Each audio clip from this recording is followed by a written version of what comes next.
Welcome to the Book of Leviticus.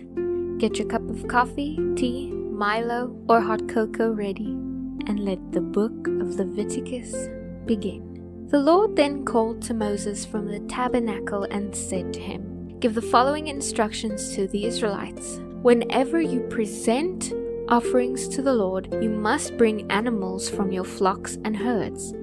If your sacrifice for a whole burnt offering is from the herd, bring a bull with no physical defects to the entrance of the tabernacle, so it will be accepted by the Lord. Lay your hand on its head so the Lord will accept it as your substitute, thus making atonement for you. Thereafter slaughter the animal in the Lord's presence, and Aaron's sons, the priests, will present the blood by sprinkling it against the sides of the altar that stands in front of the tabernacle. When the animal has been skinned and cut into pieces, the sons of Aaron, the priest, will build a wood fire on the altar. Aaron's sons will then put the pieces of the animal, including its head and fat, on the wood fire. But the internal organs and legs must first be washed with water. Then the priests will burn the entire sacrifice on the altar. It is a whole burnt offering made by fire, which is very pleasing to the Lord. If your sacrifice for a whole burnt offering is from the flock, bring a male sheep or goat with no physical defects. Slaughter the animal on the north side of the altar in the Lord's presence. Aaron's sons, the priests, will sprinkle its blood against the sides of the altar. Then you must cut the animal in pieces, and the priests will lay the pieces of the sacrifice, including the head and fat, on top of the wood fire on the altar. The internal organs and legs must first be washed with water. Then the priests will burn the entire sacrifice on the altar. It is a whole burnt offering made by fire, which is very pleasing to the Lord. If you bring a bird as a burnt offering to the Lord, choose either a turtle dove or a young pigeon. The priest will take the bird to the altar, twist off its head, and burn the head on the altar. He must then let its blood drain out against the sides of the altar. The priest must remove the crop and the feathers and throw them to the east side of the altar among the ashes. Then, grasping the bird by the wings, the priest will tear the bird apart, though not completely. Then he will burn it on top of the wood fire on the altar. It is a whole burnt offering made by fire, which the Lord finds very pleasing. When you bring a grain offering to the Lord, the offering must consist of choice flour. You are to pour olive oil on it and sprinkle it with incense. Bring this offering to one of Aaron's sons, and he will take a handful of flour mixed with olive oil together with all the incense and burn this token portion on the altar fire. It is an offering made by fire, which the Lord finds very pleasing. The rest of the flour will be given to Aaron and his sons. It will be considered a most holy part of the offerings given to the Lord by fire. When you present some kind of baked bread as a grain offering, it must be made of choice flour mixed with olive oil, but without any yeast. It may be presented in the form of cakes mixed with olive oil or wafers spread with olive oil. If your grain offering is cooked on a griddle, it must be made of choice flour and olive oil, and it must contain absolutely no yeast. Break it into pieces and pour oil on it. It is a kind of grain offering. If your offering is prepared in a pan, it also must be made of choice flour and olive oil. No matter how a grain offering has been prepared before being offered to the Lord, bring it to the priests who will present it at the altar. Priests will take a token portion of the grain offering and burn it on the altar as an offering made by fire, and it will be very pleasing to the Lord. The rest of the grain offering will be given to Aaron and his sons as their food. It will be considered a most holy part of the offerings given to the Lord by fire. Do not use yeast in any of the grain offerings you present to the Lord, because no yeast or honey may be burned as an offering to the Lord by fire. You may add yeast and honey to the offerings presented at harvest time, but these must never be burnt on the altar as an offering pleasing to the Lord. Season all your grain offerings with salt to remind you of God's covenant. Never forget to add salt to your grain offerings. If you present a grain offering to the Lord from the first portion of your harvest, bring kernels of new grain that have been roasted on a fire. Since it is a grain offering, put olive oil on it and sprinkle it with incense. The priests will take a token portion of the roasted grain mixed with olive oil, together with all the incense, and burn it as an offering given to the Lord by fire.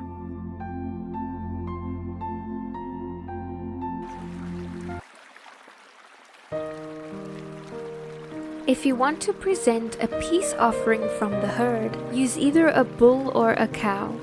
The animal you offer to the Lord must have no physical defects. Lay your hand on the animal's head and slaughter it at the entrance of the tabernacle. Aaron's sons, the priests, will then sprinkle the animal's blood against the sides of the altar. Part of this peace offering must be presented to the Lord as an offering made by fire. This includes the fat around the internal organs, the 2 kidneys with the fat around them near the loins, and the lobe of the liver, which is to be removed with the kidneys. The sons of Aaron will then burn these on the altar on top of the burnt offering on the wood fire. It is an offering made by fire, which is very pleasing to the Lord. If you present a peace offering to the Lord from the flock, you may bring either a goat or a sheep. It may be either male or female, and it must have no physical defects. If you bring a sheep as your gift, present it to the Lord by laying your hand on its head and slaughtering it at the entrance of the tabernacle. The sons of Aaron will then sprinkle the sheep's blood against the sides of the altar. Part of this peace offering must be presented to the Lord as an offering made by fire. This includes the fat of the entire tail cut off near the backbone, the fat around the internal organs, the 2 kidneys with the fat around them near the loins, and the lobe of the liver, which is to be removed with the kidneys. The priest will burn them on the altar as food, an offering given to the Lord by fire. If you bring a goat as your offering to the Lord, lay your hand on its head and slaughter it at the entrance of the tabernacle. Then the sons of Aaron will sprinkle the goat's blood against the sides of the altar. Part of this offering must be presented to the Lord as an offering made by fire. This part includes the fat around the internal organs, the 2 kidneys with the fat around them near the loins, and the lobe of the liver, which is removed along with the kidneys. The priest will burn them on the altar as food, an offering made by fire. These will be very pleasing to the Lord. Remember, all the fat belongs to the Lord. You must never eat any fat or blood. This is a permanent law for you and all your descendants wherever they may live. The Lord then said to Moses, "Give the Israelites the following instructions for dealing with those who sin unintentionally by doing anything forbidden by the Lord's commands. If the high priest sins, bringing guilt upon the entire community, he must bring to the Lord a young bull with no physical defects. He must present the bull to the Lord at the entrance of the tabernacle, lay his hands on the bull's head, and slaughter it there in the Lord's presence. The priest on duty will then take some of the animal's blood into the tabernacle, dip his finger into the blood, and sprinkle it 7 times before the Lord in front of the inner curtain of the most holy place. The priest will then put some blood on the horns of the incense altar that stands in the Lord's presence in the tabernacle. The rest of the bull's blood must be poured out at the base of the altar of burnt offerings at the entrance of the tabernacle. The priest must remove all the fat around the bull's internal organs, the 2 kidneys with the fat around them near the loins, and the lobe of the liver as well. He then must burn them on the altar of burnt offerings, just as is done with the bull or cow sacrificed as a peace offering. The rest of the bull, its hide, meat, head, legs, internal organs, and dung must be carried away to a ceremonially clean place outside the camp, the place where the ashes are thrown. He will burn it all on a wood fire in the ash heap. If the entire Israelite community does something forbidden by the Lord, and the matter escapes the community's notice, all the people will then be guilty. When they discover their sin, the leaders of the community must bring a young bull for a sin offering and present it at the entrance of the tabernacle. The leaders must then lay their hands on the bull's head and slaughter it there before the Lord. The priest will bring some of its blood into the tabernacle, dip his finger into the blood and sprinkle it 7 times before the Lord in front of the inner curtain. He will then put some of the blood on the horn of the incense altar that stands in the Lord's presence in the tabernacle. The rest of the blood must then be poured out at the base of the altar of burnt offerings at the entrance of the tabernacle. The priest must remove all the animal's fat and burn it on the altar, following the same procedure as with the sin offering for the priest. In this way, the priest will make atonement for the people, and they will be forgiven. The priest must then take what is left of the bull outside the camp and burn it there, just as is done with the sin offering for the high priest. This is the sin offering for the entire community of Israel. If one of Israel's leaders does something forbidden by the Lord his God, he will be guilty even if he sinned unintentionally. When he becomes aware of his sin, he must bring as his offering a male goat with no physical defects. He is to lay his hands on the goat's head and slaughter it before the Lord at the place where burnt offerings are slaughtered. This will be his sin offering. The priest then will dip his finger into the blood of the sin offering, put it on the horns of the altar of burnt offerings, and pour out the rest of the blood at the base of the altar. He must burn all the goat's fat on the altar, just as is done with the peace offering. In this way, the priest will make atonement for the leader's sin, and he will be forgiven. If any of the citizens of Israel do something forbidden by the Lord, they will be guilty even if they sinned unintentionally. When they become aware of their sin, they must bring as their offering a female goat with no physical defects. It will be offered for their sin. They are to lay a hand on the head of the sin offering and slaughter it at the place where burnt offerings are slaughtered. The priest will then dip his finger into the blood and put the blood on the horns of the altar of burnt offerings, and pour out the rest of the blood at the base of the altar. Those who are guilty must remove all the goat's fat, just as is done with the peace offering. Then the priest will burn the fat on the altar, and it will be very pleasing to the Lord. In this way the priest will make atonement for them, and they will be forgiven. If any of the people bring a sheep as their sin offering, it must be a female with no physical defects. They are to lay a hand on the head of the sin offering and slaughter it at the place where the burnt offerings are slaughtered. The priest will then dip his finger into the blood, put it on the horns of the altar of burnt offerings, and pour out the rest of the blood at the base of the altar. Those who are guilty must remove all the sheep's fat, just as is done with the sheep presented as a peace offering. Then the priest will burn the fat on the altar on top of the offerings given to the Lord by fire. In this way, the priest will make atonement for them, and they will be forgiven.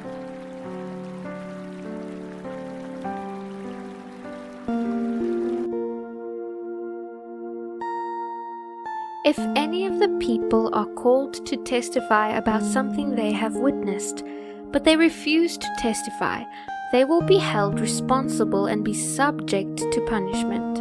Or if they touch something that is ceremonially unclean, such as a dead body of an animal that is ceremonially unclean, whether a wild animal, a domesticated animal, or an animal that scurries along the ground, they will be considered ceremonially unclean and guilty, even if they are unaware of their defilement. Or if they come into contact with any source of human defilement, even if they don't realize they have been defiled, they will be considered guilty as soon as they become aware of it. Or if they make a rash vow of any kind, whether its purpose is for good or bad, they will be considered guilty even if they were not fully aware of what they were doing at the time. When any of the people become aware of their guilt in any of these ways, they must confess their sin and bring to the Lord as their penalty a female from the flock, either a sheep or a goat.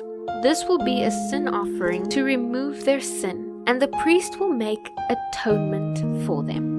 If any of them cannot afford to bring a sheep, they must bring to the Lord 2 young turtle doves or 2 young pigeons as the penalty for their sin. One of the birds will be a sin offering and the other will be a burnt offering. They must bring them to the priest, who will offer one of the birds as the sin offering. The priest will wring its neck, but without severing its head from the body. Then he will sprinkle some of the blood of the sin offering against the sides of the altar, and the rest will be drained out of the base of the altar. The priest will offer the second bird as a whole burnt offering, following all the procedures that have been prescribed. In this way, the priest will make atonement for those who are guilty, and they will be forgiven. If any of the people cannot afford to bring young turtle doves or pigeons, they must bring 2 quarts of choice flour for their sin offering. Since it is a sin offering, they must not mix it with olive oil or put any incense on it.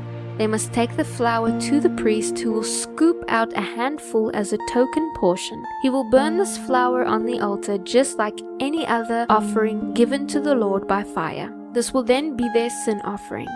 In this way, the priest will make atonement for those who are guilty, and they will be forgiven.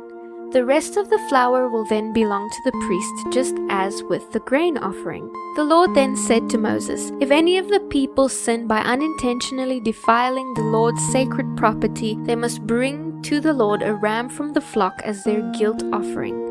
The animal must have no physical defects, and it must be of the proper value in silver as measured by the standard sanctuary shekel. They must then make restitution for whatever holy things they have defiled by paying for the loss, plus an added penalty of 20%. When they give their payments to the priest, he will make atonement for them with the ram sacrificed as a guilt offering, and they will be forgiven. If any of them sin by doing something forbidden by the Lord, even if it is done unintentionally, they will be held responsible. When they become aware of their guilt, they must bring to the priest a ram from the flock as a guilt offering.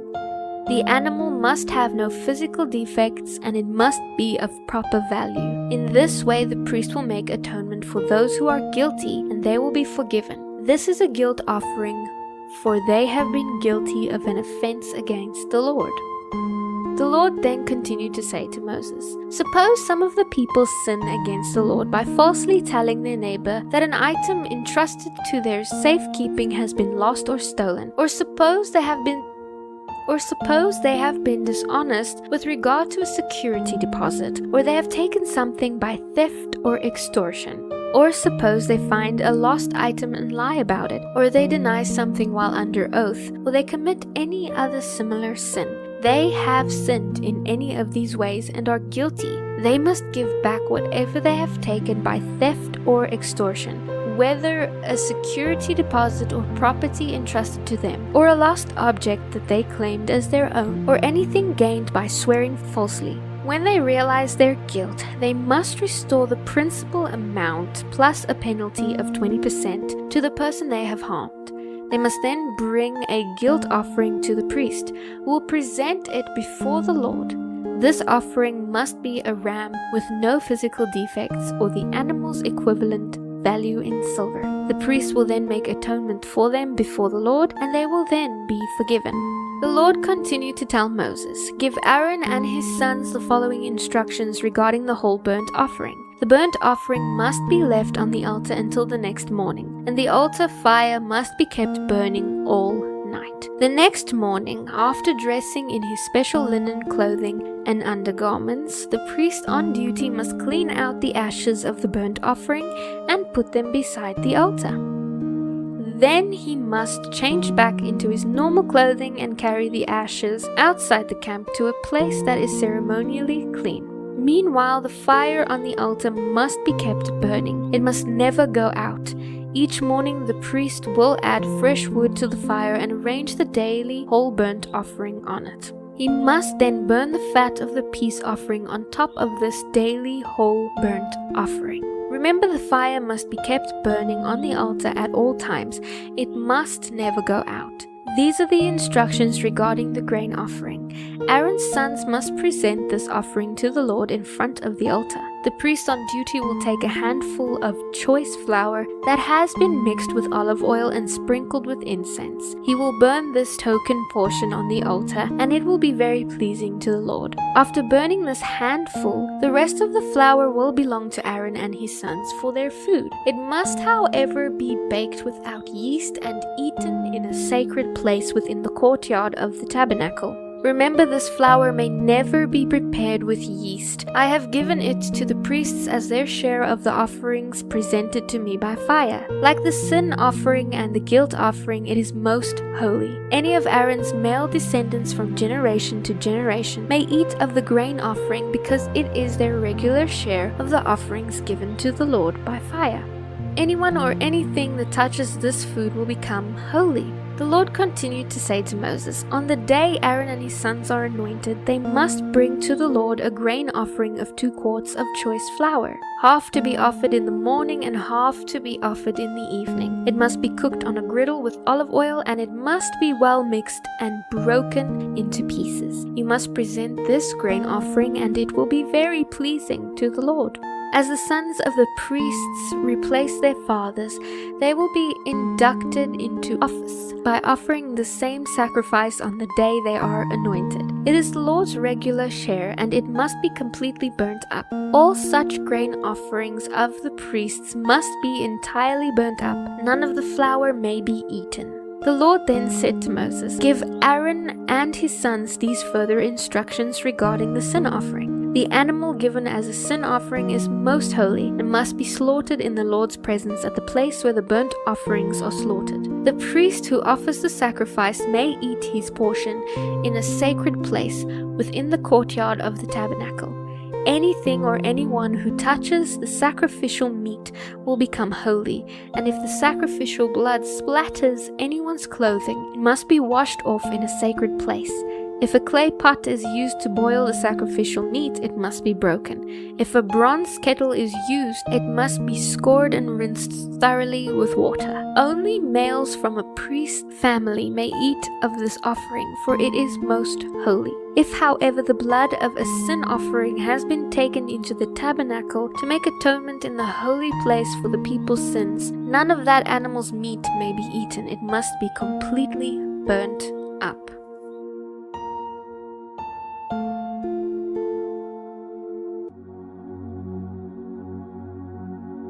Here are the instructions for the guilt offering, which is most holy.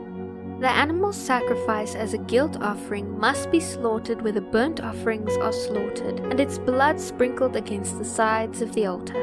The priest will then offer all its fat on the altar, including the fat from the tail, the fat around the internal organs, the 2 kidneys and the fat around them near the loins, and the lobe of the liver, which is to be removed along with the kidneys. The priests will burn these parts on the altar as an offering to the Lord made by fire. It is a guilt offering. All males from a priest's family may eat the meat, and it must be eaten in a sacred place, for it is most holy. For both the sin offering and the guilt offering, the meat of the sacrificed animal belongs to the priest in charge of the atonement ceremony. In the case of the whole burnt offering, the hide of the sacrificed animal also belongs to the priest. Any grain offering that has been baked in an oven, prepared in a pan, or cooked on a griddle belongs to the priest who presents it. All the grain offerings, whether flour mixed with olive oil or dry flour, are to be shared among all the priests and their sons. These are the instructions regarding the different kinds of peace offerings that may be presented to the Lord. If you present your peace offering as a thanksgiving offering, the usual animal sacrifice must be accompanied by various kinds of bread, loaves, wafers, and cakes, all made without yeast and soaked with olive oil. This peace offering of thanksgiving must also be accompanied by loaves of yeast bread. One of each kind of bread must be presented as a gift to the Lord. This bread will then belong to the priest who sprinkled the altar with blood from the sacrificed animal. The animal's meat must be eaten on the same day it is offered. None of it may be saved for the next morning. However, if you bring an offering to fulfill a vow or a free will offering, the meat may be eaten on that same day, and whatever is left over may be eaten on the second day. But anything left over until the third day must be completely burnt up.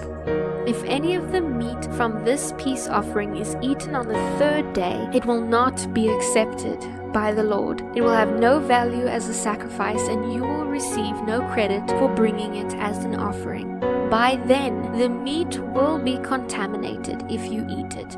You will have to answer for your sin.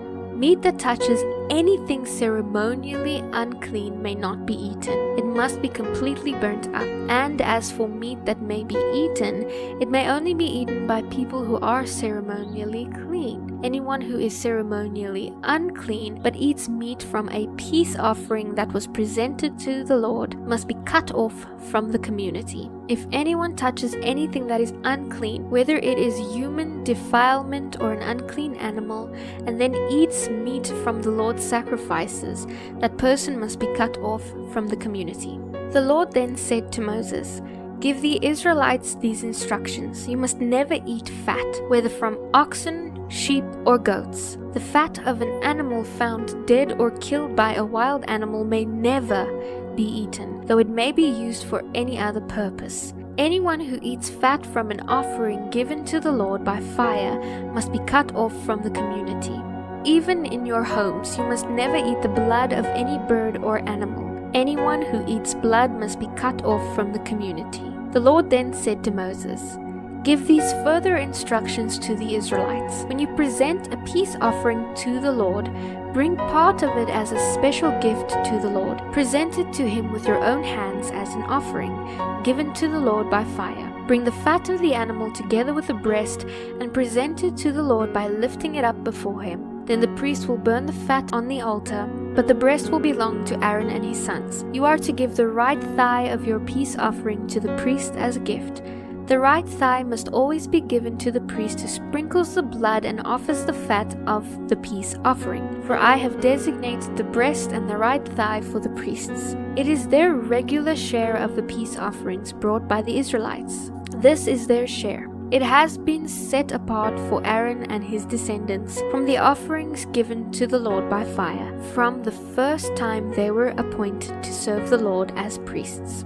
The Lord commanded that the Israelites were to give these portions to the priests as their regular share from the time of the priest's anointing. This regulation applies throughout the generations to come. These are the instructions of the whole burnt offering, the grain offering, the sin offering, the guilt offering, the ordination offering, and the peace offering. The Lord gave these instructions to Moses on Mount Sinai when he commanded the Israelites to bring their offerings to the Lord in the wilderness of Sinai. The Lord continued to say to Moses, "Now bring Aaron and his sons along with their special clothing, the anointing oil, the bull for the sin offering, the 2 rams, and the basket of unleavened bread to the entrance of the tabernacle. Then call the entire community of Israel to meet you there." So Moses followed the Lord's instructions, and all the people assembled at the tabernacle entrance. Moses then announced to them, "The Lord has commanded what I am now going to do." Then he presented Aaron and his sons and washed them with water. He clothed Aaron with the embroidered tunic and tied the sash around his waist. He dressed him in the robe of the ephod, along with the ephod itself, and attached the ephod with its decorative sash. Then Moses placed the chest piece on Aaron and put the Urim and the Thummim inside it. He placed on Aaron's head the turban with the gold medallion on its front, just as the Lord had commanded him. Moses then took the anointing oil and anointed the tabernacle and everything in it, thus making them holy. He sprinkled the altar 7 times, anointing it and all its utensils, and the wash basin and its pedestal, making them holy as well. He then poured some of the anointing oil on Aaron's head, thus anointing him and making him holy for his work. Next, Moses presented Aaron's sons, and he clothed them in their embroidered tunics, their sashes, and their turbans, just as the Lord had commanded him. Moses then brought in the bull for the sin offering, and Aaron and his sons laid their hands on its head. As Moses slaughtered it, Moses took some of the blood, and with his finger he put it on the four horns of the altar to purify it. He poured out the rest of the blood at the base of the altar. In this way, he set the altar apart as holy and made atonement for it. He took all the fat around the internal organs, the lobe of the liver and the 2 kidneys and their fat, and he burnt them all on the altar. The rest of the bull, including its hide, meat, and dung, was burned outside the camp, just as the Lord had commanded Moses. Moses then presented the ram to the Lord for the whole burnt offering, and Aaron and his sons laid their hands on its head as Moses slaughtered it. Moses then took the ram's blood and sprinkled it against the sides of the altar. He then cut the ram into pieces and burnt the head, some of its pieces, and the fat on the altar. After washing the internal organs and the legs with water, Moses burned the entire ram on the altar as a whole burnt offering. It was an offering given to the Lord by fire, which the Lord found very pleasing. All this was done just as the Lord had commanded Moses. Moses then presented the second ram, which was the ram of ordination. Aaron and his sons laid their hands on its head, and Moses slaughtered it. Then Moses took some of its blood and put it on the lobe of Aaron's right ear, the thumb of his right hand, and the big toe of his right foot. Next he presented Aaron's sons and put some of the blood on the lobe of their right ears, the thumb of their right hands, and the big toe of their right feet. He then sprinkled the rest of the blood against the sides of the altar. Next he took the fat, including the fat from the tail, the fat around the internal organs, the lobe of the liver, and the 2 kidneys with their fat, along with the right thigh. On top of these he placed a loaf of unleavened bread, a cake of unleavened bread soaked with olive oil, and a thin wafer spread with olive oil. All these were taken from the basket of bread made without yeast that was placed in the Lord's presence. He then gave all of these to Aaron and his sons, and he presented the portions by lifting them up before the Lord. Moses then took all the offerings back and burnt them on the altar on top of the burnt offering as an ordination offering. It was an offering given to the Lord by fire, very pleasing to the Lord. Moses then took the breast and lifted it up in the Lord's presence. This was Moses' share of the ram of ordination, just as the Lord had commanded him. Next Moses took some of the anointing oil and some of the blood that was on the altar, and he then sprinkled them on Aaron and his clothing, and on his sons and their clothing as well. In this way he made Aaron and his sons and their clothing holy. Moses then said to Aaron and his sons, "Boil the rest of the meat at the tabernacle entrance and eat it along with the bread that is in the basket of ordination offerings, just as I commanded you.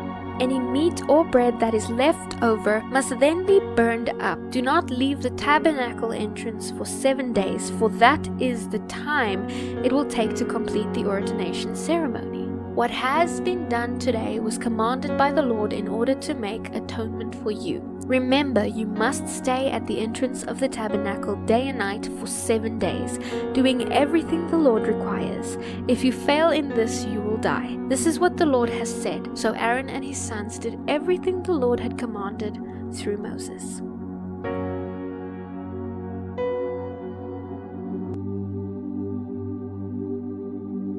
After the ordination ceremony on the 8th day, Moses called together Aaron and his sons and the leaders of Israel. He then said to Aaron, "Take a young bull for a sin offering and a ram for a whole burnt offering, both with no physical defects, and present them to the Lord. Then tell the Israelites to take a male goat for a sin offering for themselves, and a year-old calf and a year-old lamb for a whole burnt offering, each with no physical defects. Also tell them to take a bull and a ram for a peace offering, and flour mixed with olive oil for a grain offering. Then tell them to present all these offerings to the Lord, because the Lord will appear to them today." So the people brought all of these things to the entrance of the tabernacle, just as Moses had commanded, and the whole community came and stood there in the Lord's presence. Moses then told them, "When you have followed these instructions from the Lord, the glorious presence of the Lord will appear to you. Moses then said to Aaron, "Approach the altar and present your sin offering and your whole burnt offering to make atonement for yourself. Then present the offerings to make atonement for the people, just as the Lord has commanded." So Aaron went to the altar and slaughtered the calf as a sin offering for himself. His sons brought him the blood, and he dipped his finger into it and put it on the horns of the altar. He poured out the rest of the blood at the base of the altar. Then he burnt on the altar the fat, the kidneys, and the lobe of the liver from the sin offering, just as the Lord had commanded Moses. The meat and the hide, however, he burnt outside the camp. Next, Aaron slaughtered the animal from the whole burnt offering. His sons brought him the blood, and he sprinkled it against the sides of the altar. They handed the animal to him piece by piece, including the head, and he burned each part on the altar. Then he washed the internal organs and the legs and also burnt them on the altar as a whole burnt offering. Aaron then presented the sacrifices for the people. He slaughtered the people's goat and presented it as their sin offering, just as he had done previously for himself. He then brought the whole burnt offering and presented it in the prescribed way. He also brought the grain offering, burning a handful of the flour on the altar in addition to the regular morning burnt offering. Then Aaron slaughtered the bull and the ram for the people's peace offering. His sons brought him the blood, and he sprinkled it against the sides of the altar. He then took the fat of the bull and the ram, the fat from the tail and from around the internal organs, along with the kidneys and the lobe of the liver. He placed these fat parts on top of the breasts of these animals, and then burned them on the altar. Aaron then lifted up the breasts and right thighs as an offering to the Lord, exactly as Moses had commanded. After that, Aaron raised his hands toward the people and blessed them. Then after presenting the sin offering, the whole burnt offering, and the peace offering, he stepped down from the altar. Next, Moses and Aaron went into the tabernacle, and when they came back out, they blessed the people again, and the glorious presence of the Lord appeared to the whole community. Fire blazed forth from the Lord's presence and consumed the burnt offering and the fat on the altar. When the people saw all this, they shouted with joy and fell face down to the ground. Aaron's son Nadab and Abihu put coals of fire in their incense burners and sprinkled incense over it. In this way, they disobeyed the Lord by burning before him a different kind of fire than he had commanded. So fire blazed forth from the Lord's presence and burnt them up, and they died there before the Lord. Moses said to Aaron, "This is what the Lord meant when he said, 'I will show myself holy among those who are near me. I will be glorified before all the people.'" And Aaron was silent.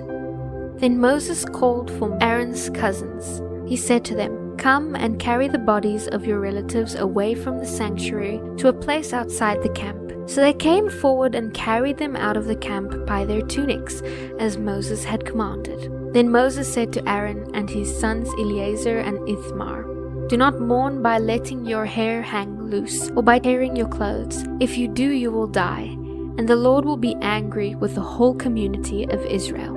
However, the rest of the Israelites, your relatives, may mourn for Nadab and Abihu, whom the Lord has destroyed by fire.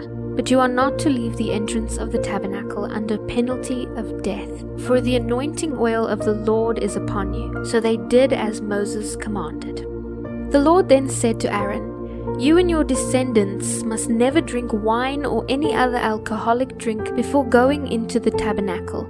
If you do, you will die. This is a permanent law for you, and it must be kept by all future generations. You are not distinguished between what is holy and what is ordinary, what is ceremonially unclean and what is clean, and you must teach the Israelites all the laws that the Lord has given through Moses." Moses then said to Aaron and his remaining sons, Eleazar and Ithamar, "Take what is left of the grain offering after the handful has been presented to the Lord by fire.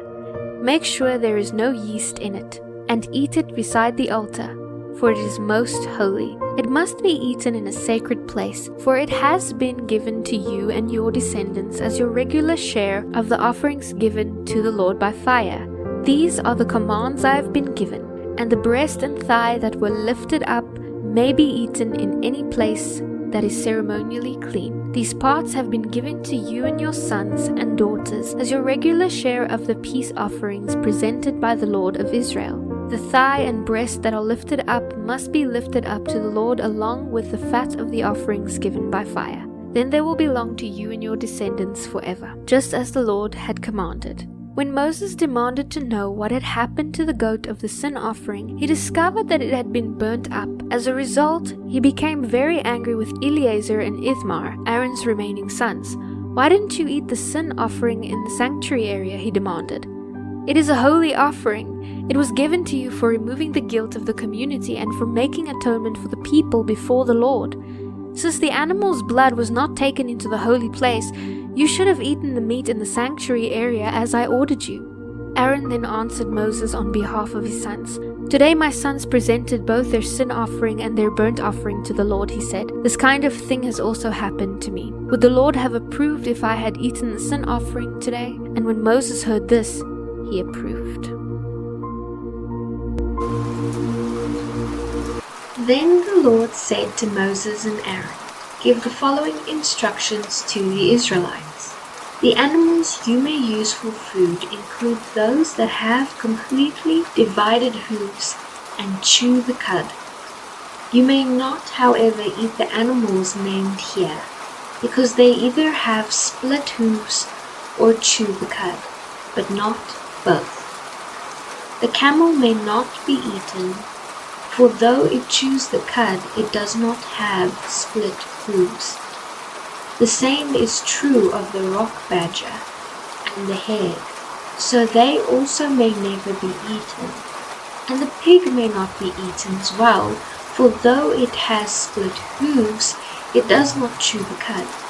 You may not eat the meat of these animals or touch their dead bodies. They are ceremonially unclean. As for marine animals, you may eat whatever has both fins and scales, whether taken from fresh water or salt water. You may not, however, eat marine animals that do not have both fins and scales. You are to detest them. They will always be forbidden to you.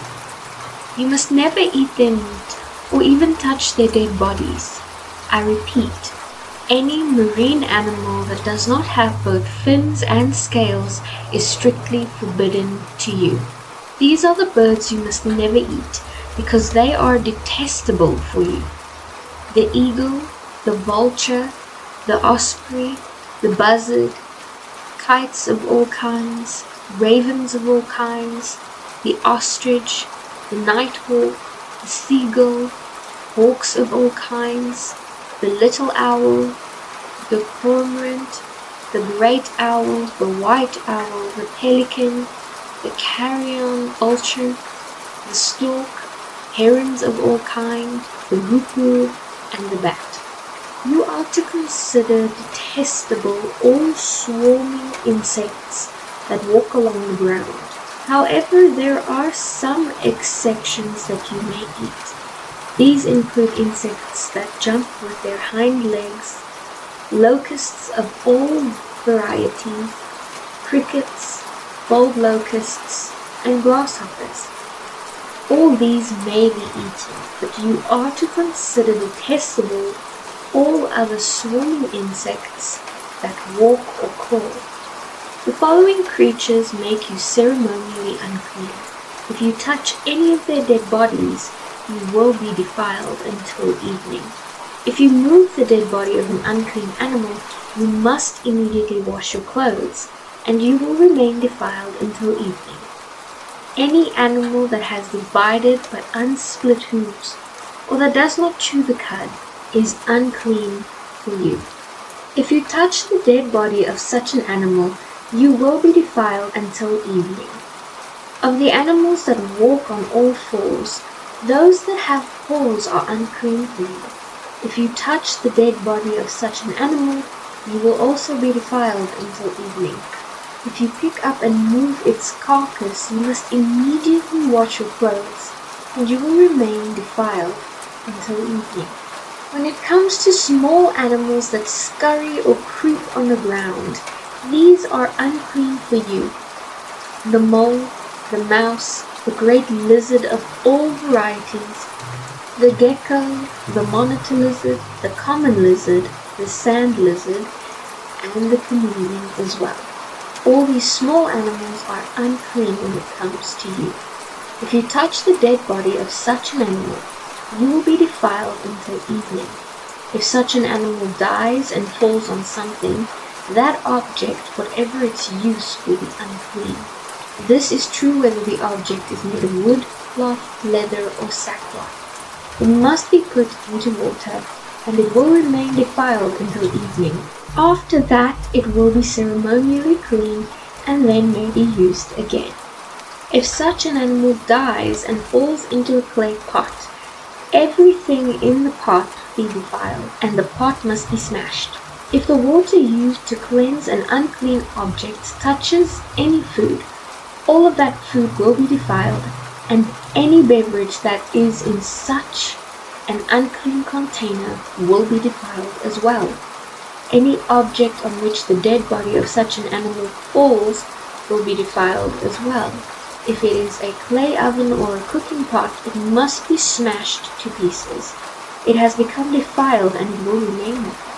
However, if the dead body of such an animal falls into a spring or a cistern, the water will still be clean, but anyone who removes the dead body will be defiled. If the dead body falls on seed grain to be planted in the field, the seed will still be considered clean. But if the seed is wet when the dead body falls on it, the seed then becomes defiled. If an animal that is permitted for eating dies and you touch its carcass, you will be defiled until evening. If you eat any of its meat or carry away its carcass, you must wash your clothes. You will then remain defiled until evening. Consider this detestable.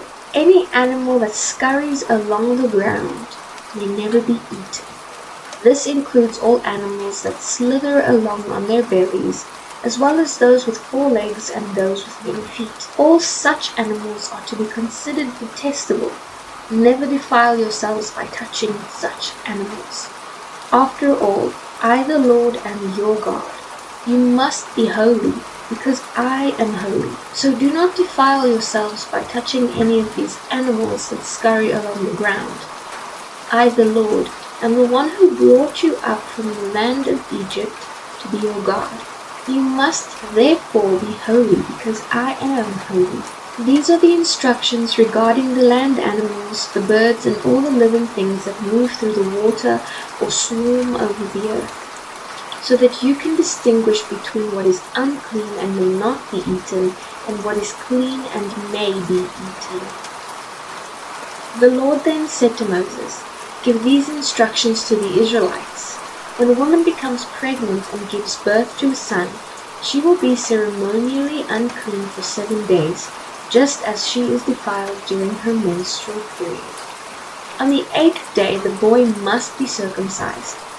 The woman then must wait for 33 days until the time of a purification from the blood of childbirth is complete. During this time of purification she must not touch a thing that is holy, and she must not go to the sanctuary until her time of purification is over. If a woman gives birth to a daughter, she will still be ceremonially defiled for 2 weeks, just as she is defiled during her menstrual period. She must then wait another 66 days to be purified from the blood of childbirth.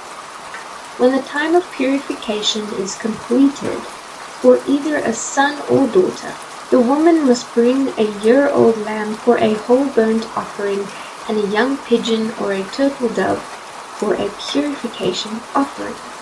She must take her offerings to the priest at the entrance of the tabernacle. The priest will then present them to the Lord and make atonement for her. Then she will be ceremonially clean again after her bleeding at childbirth.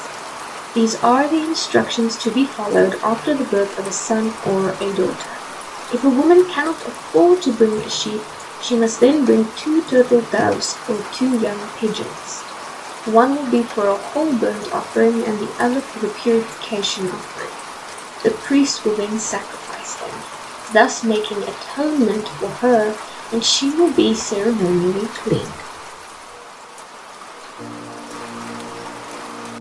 The Lord said to Moses and Aaron, "If some of the people notice a swelling or a rash or a shiny patch on their skin that develops into a contagious skin disease, they must be brought to Aaron the priest or to one of his sons. The priest will then examine the affected area of a person's skin. If the hair in the affected area has turned white or appears to be more than skin deep, then it is a contagious skin disease, and the priest must pronounce the person ceremonially unclean. But if the affected area of the skin is white, but does not appear to be more than skin deep, and if the hair in the spot has not turned white, the priest will put the infected person in quarantine for 7 days. On the 7th day, the priest will make another examination. If the affected area has not changed or spread on the skin, then the priest will put the person in quarantine for 7 more days. The priest will examine the skin again on the 7th day. If the affected area has faded and not spread, the priest will pronounce the person ceremonially clean. It was only a temporary rash. So after washing the clothes, the person will be considered free of disease. But if the rash continues to spread after this examination and pronouncement by the priest, the infected person must return to be examined yet again. If the priest notices that the rash has spread, he then must pronounce this person ceremonially unclean, for it is a contagious skin disease. Anyone who develops a contagious skin disease must go to the priest for an examination. If the priest sees that some hair has turned white and an open sore appears in the affected area, it is clearly a contagious skin disease, and the priest must pronounce that person ceremonially unclean. In such cases, the person need not be quarantined for further observation because it is clear that the skin is defiled by the disease. Now suppose the priest discovers after his examination that a rash has broken out all over someone's skin, covering the body from head to foot.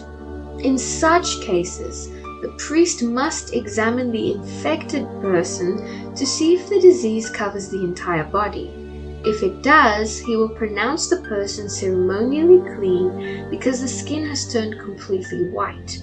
But if any open sores appear, the infected person will be pronounced ceremonially unclean. The priest must make this pronouncement as soon as he sees an open sore, because open sores indicate the presence of a contagious skin disease. However, if the open sores heal and turn white like the rest of the skin, the person must return to the priest.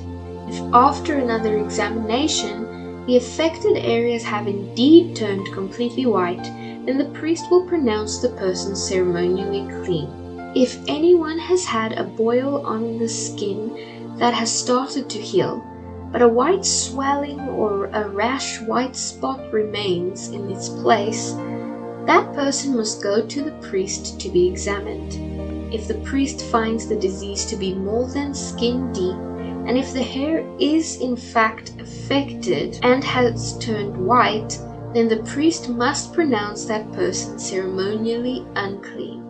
It is a contagious skin disease that has broken out into a boil. But if the priest sees that there is no white hair in the affected area, and if it doesn't appear to be more than skin deep and has faded, the priest then is to put the person in quarantine for 7 days.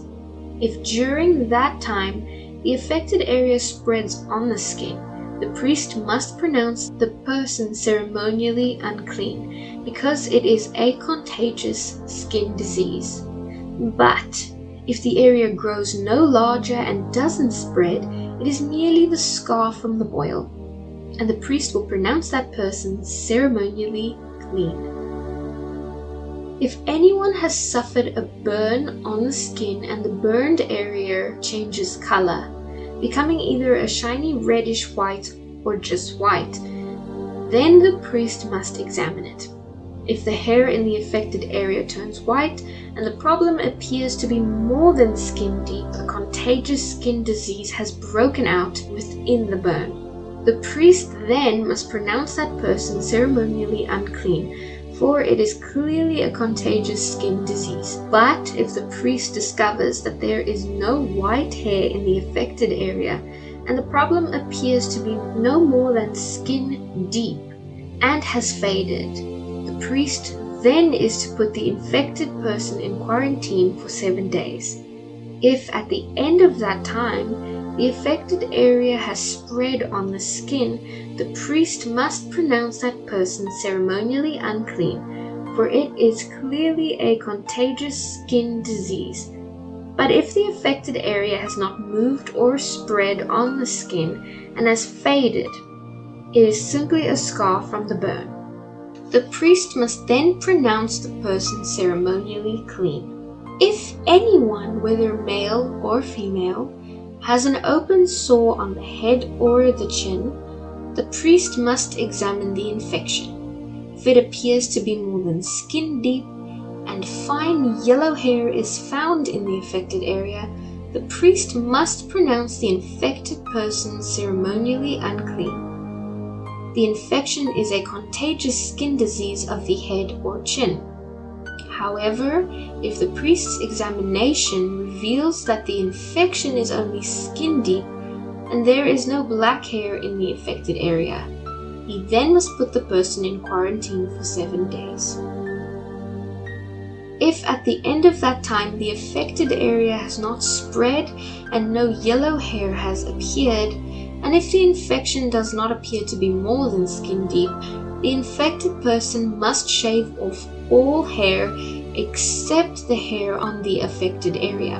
The priest then must put the person in quarantine for another 7 days, and thereafter he will examine the infection on the 7th day. If it has not spread and appears to be more than skin deep, the priest must pronounce the person ceremonially clean. After washing clothes, that person will then be clean.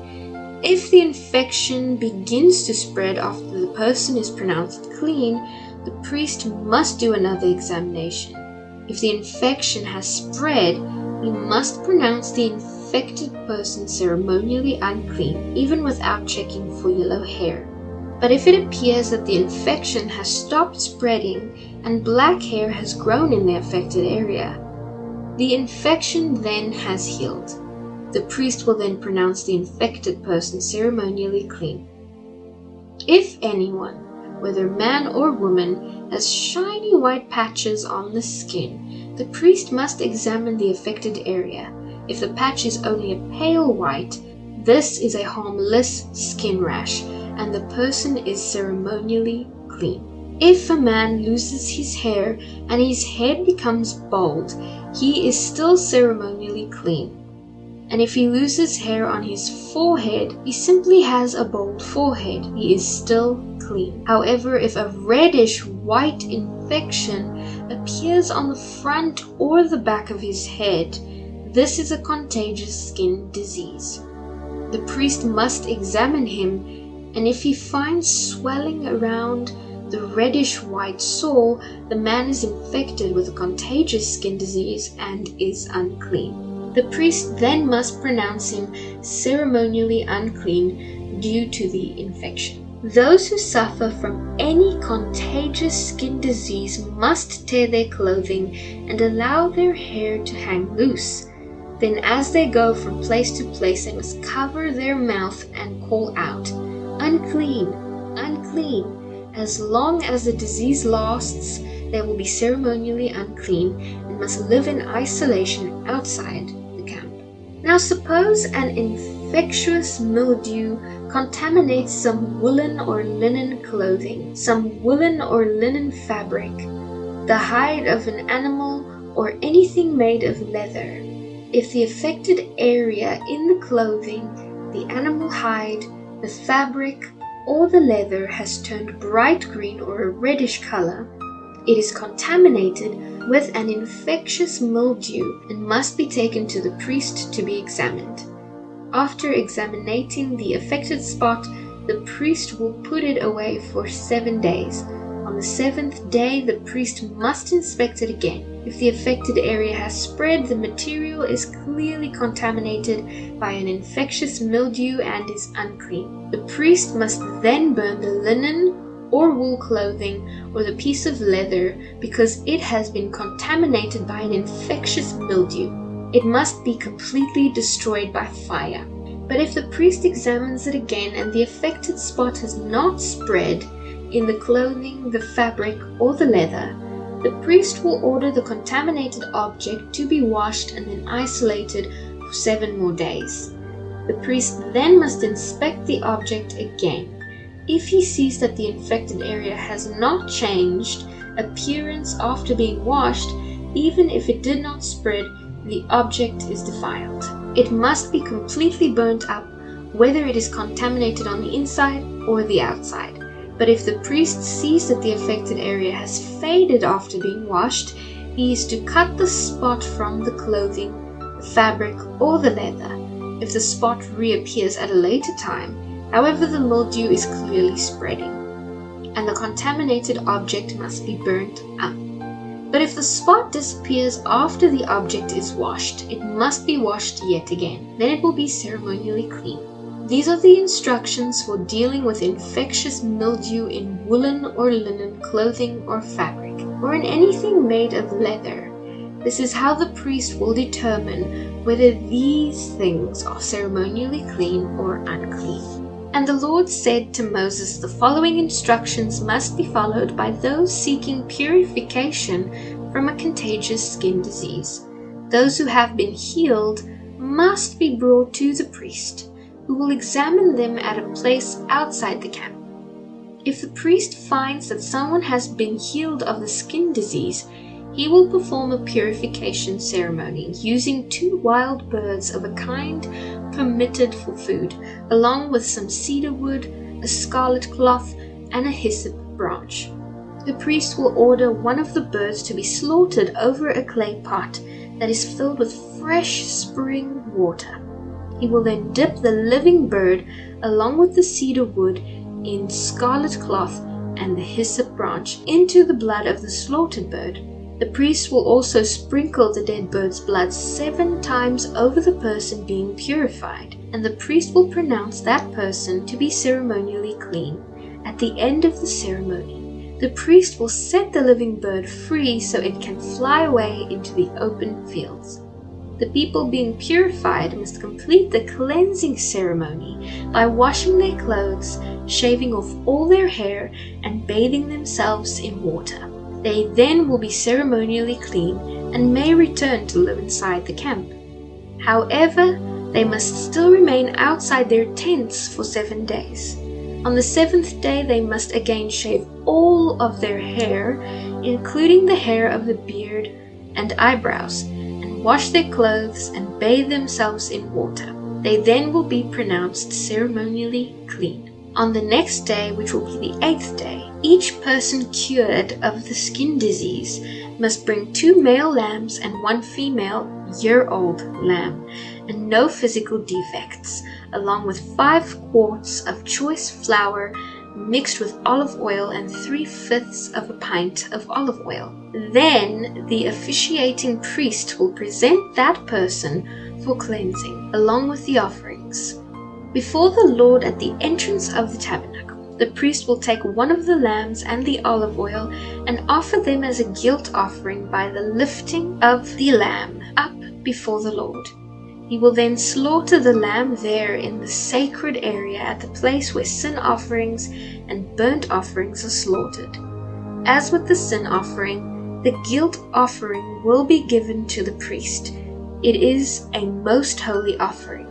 The priest will then take some of the blood from the guilt offering and put it on the tip of the healed person's right ear, on the thumb of the right hand, and on the big toe of the right foot. The priest will then pour some of the olive oil into the palm of his own left hand. He will dip his right finger into the oil and sprinkle it 7 times before the Lord. The priest will then put some of the oil remaining in his left hand on the tip of the healed person's right ear, on the thumb of the right hand, and on the big toe of the right foot.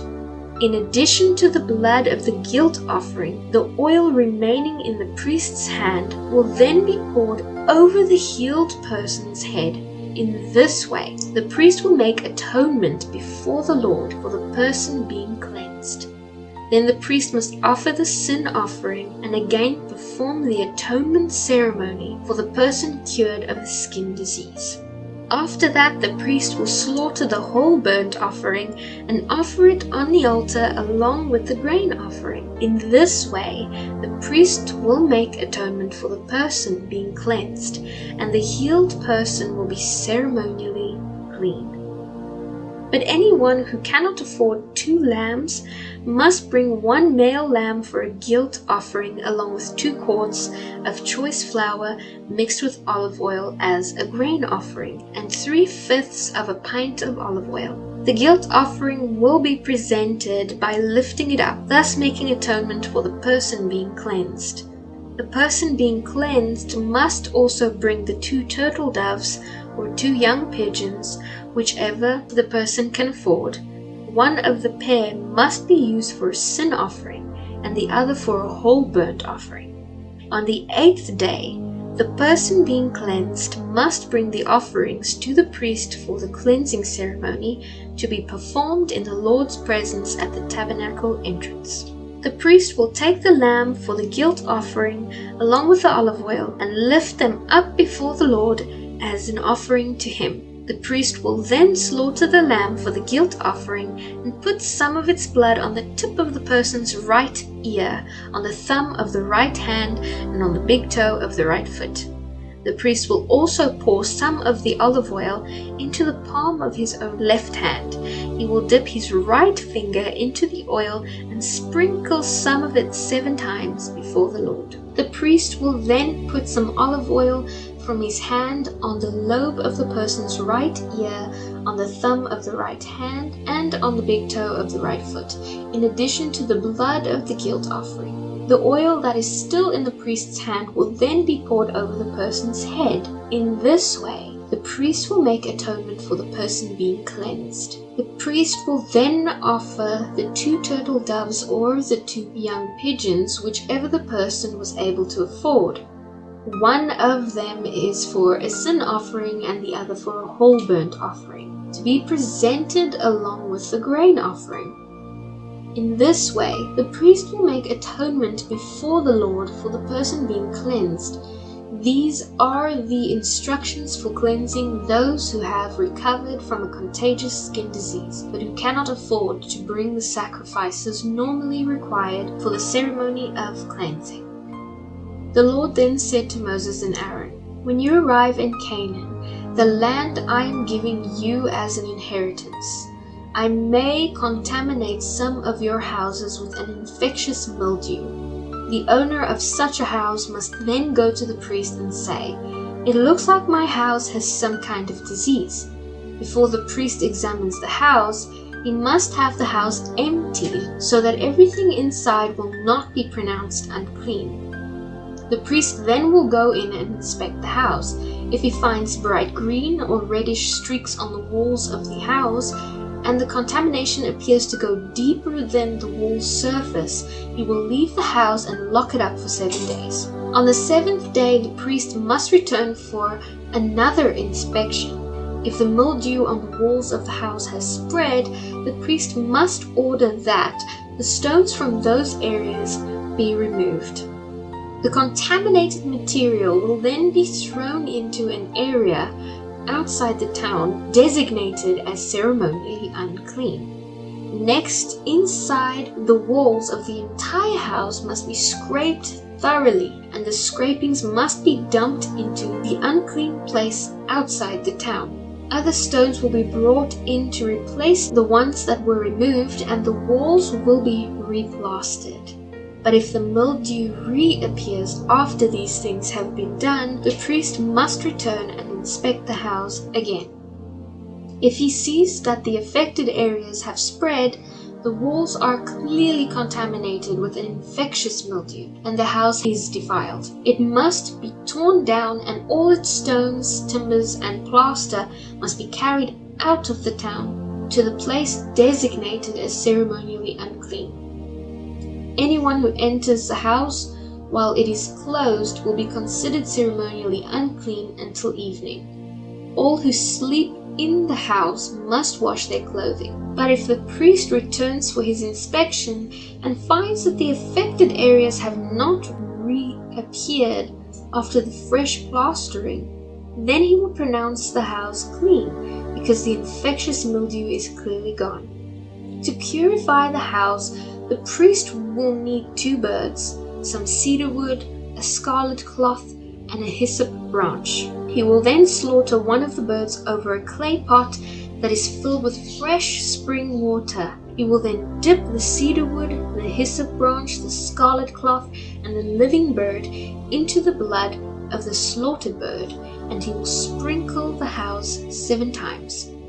After he has purified the house in this way, he will release the living bird in the open fields outside the town.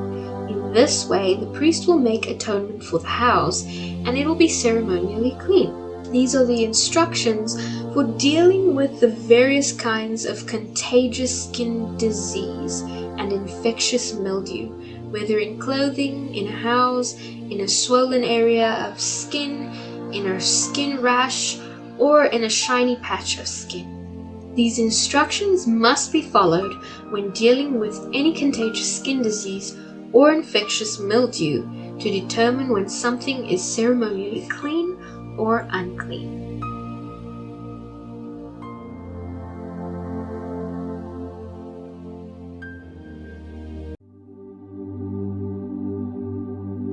The Lord then said to Moses and Aaron, "Give these further instructions to the Israelites.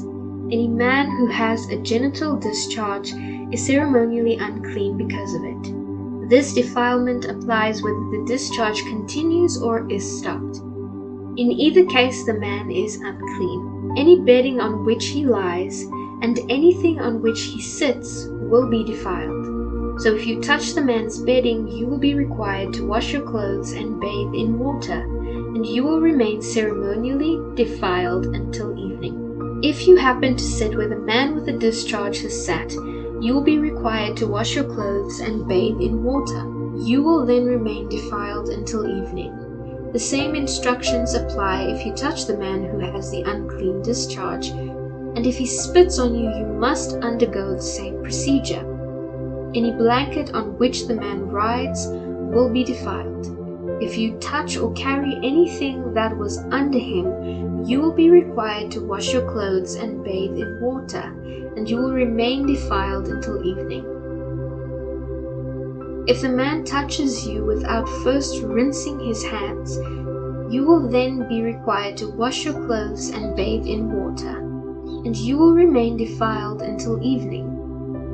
Any clay pot touched by the man with the discharge must be broken, and every wooden utensil he touches must be rinsed with water. When the man's discharge heals, he must count off a period of 7 days. During this time, he must wash his clothes and bathe in fresh spring water. He will then be ceremonially clean. On the 8th day, he must then bring 2 turtle doves or 2 young pigeons and present himself to the Lord at the entrance of the tabernacle and give his offerings to the priest. The priest will then present the offerings there, one for a sin offering and the other for a whole burnt offering. In this way, the priest will make atonement for the man before the Lord for his discharge. Whenever a man has an emission of semen, he must wash his entire body, and he will remain ceremonially defiled until evening. Any clothing or leather that comes in contact with the semen must be washed, and it will remain defiled until evening. After having sexual intercourse, both the man and the woman must bathe.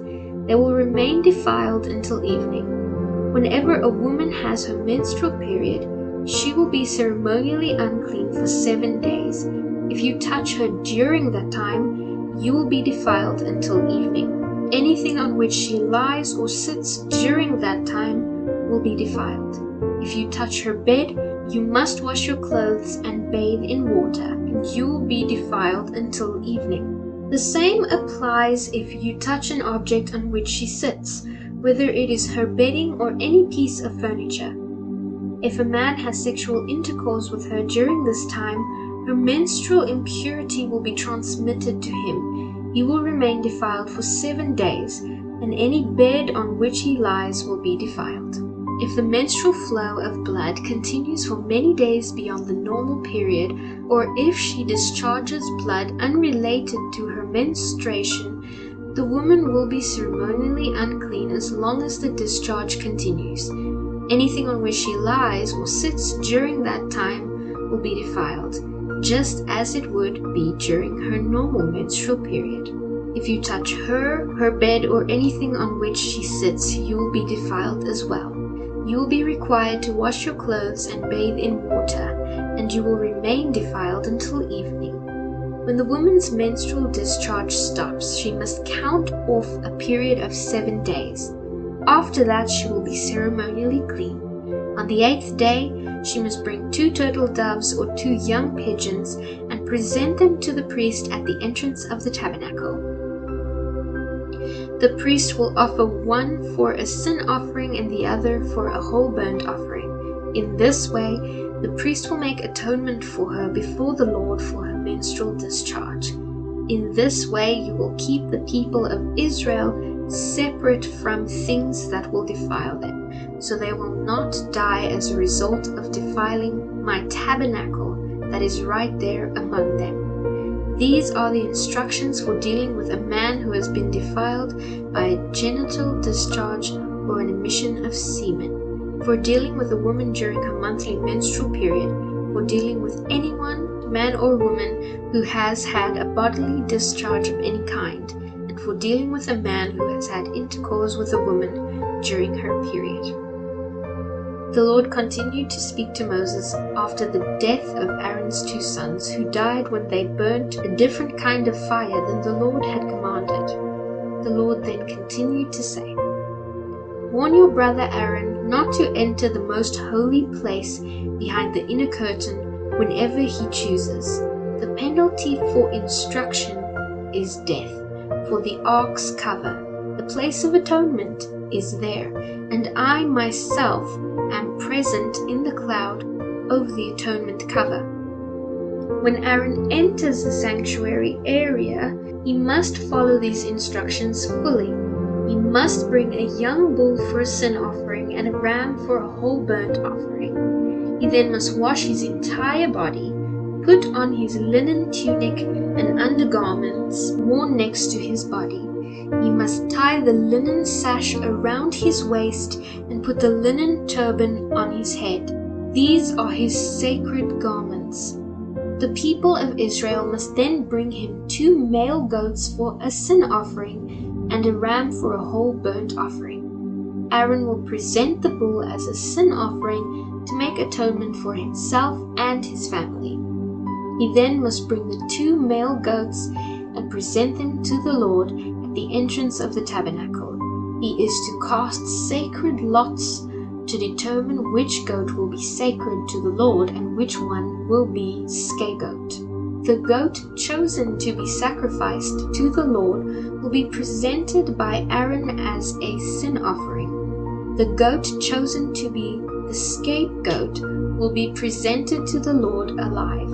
When it is sent away into the wilderness, it will make atonement for the people. Aaron then will present the young bull as a sin offering for himself and his family.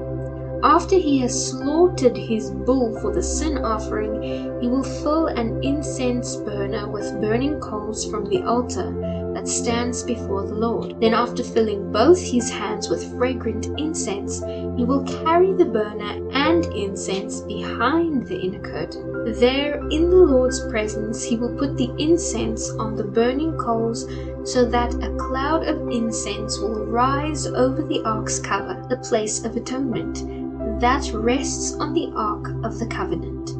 If he follows these instructions, he will not die. He then must dip his finger into the blood of the bull and sprinkle it on the front of the atonement cover, and then 7 times against the front of the ark.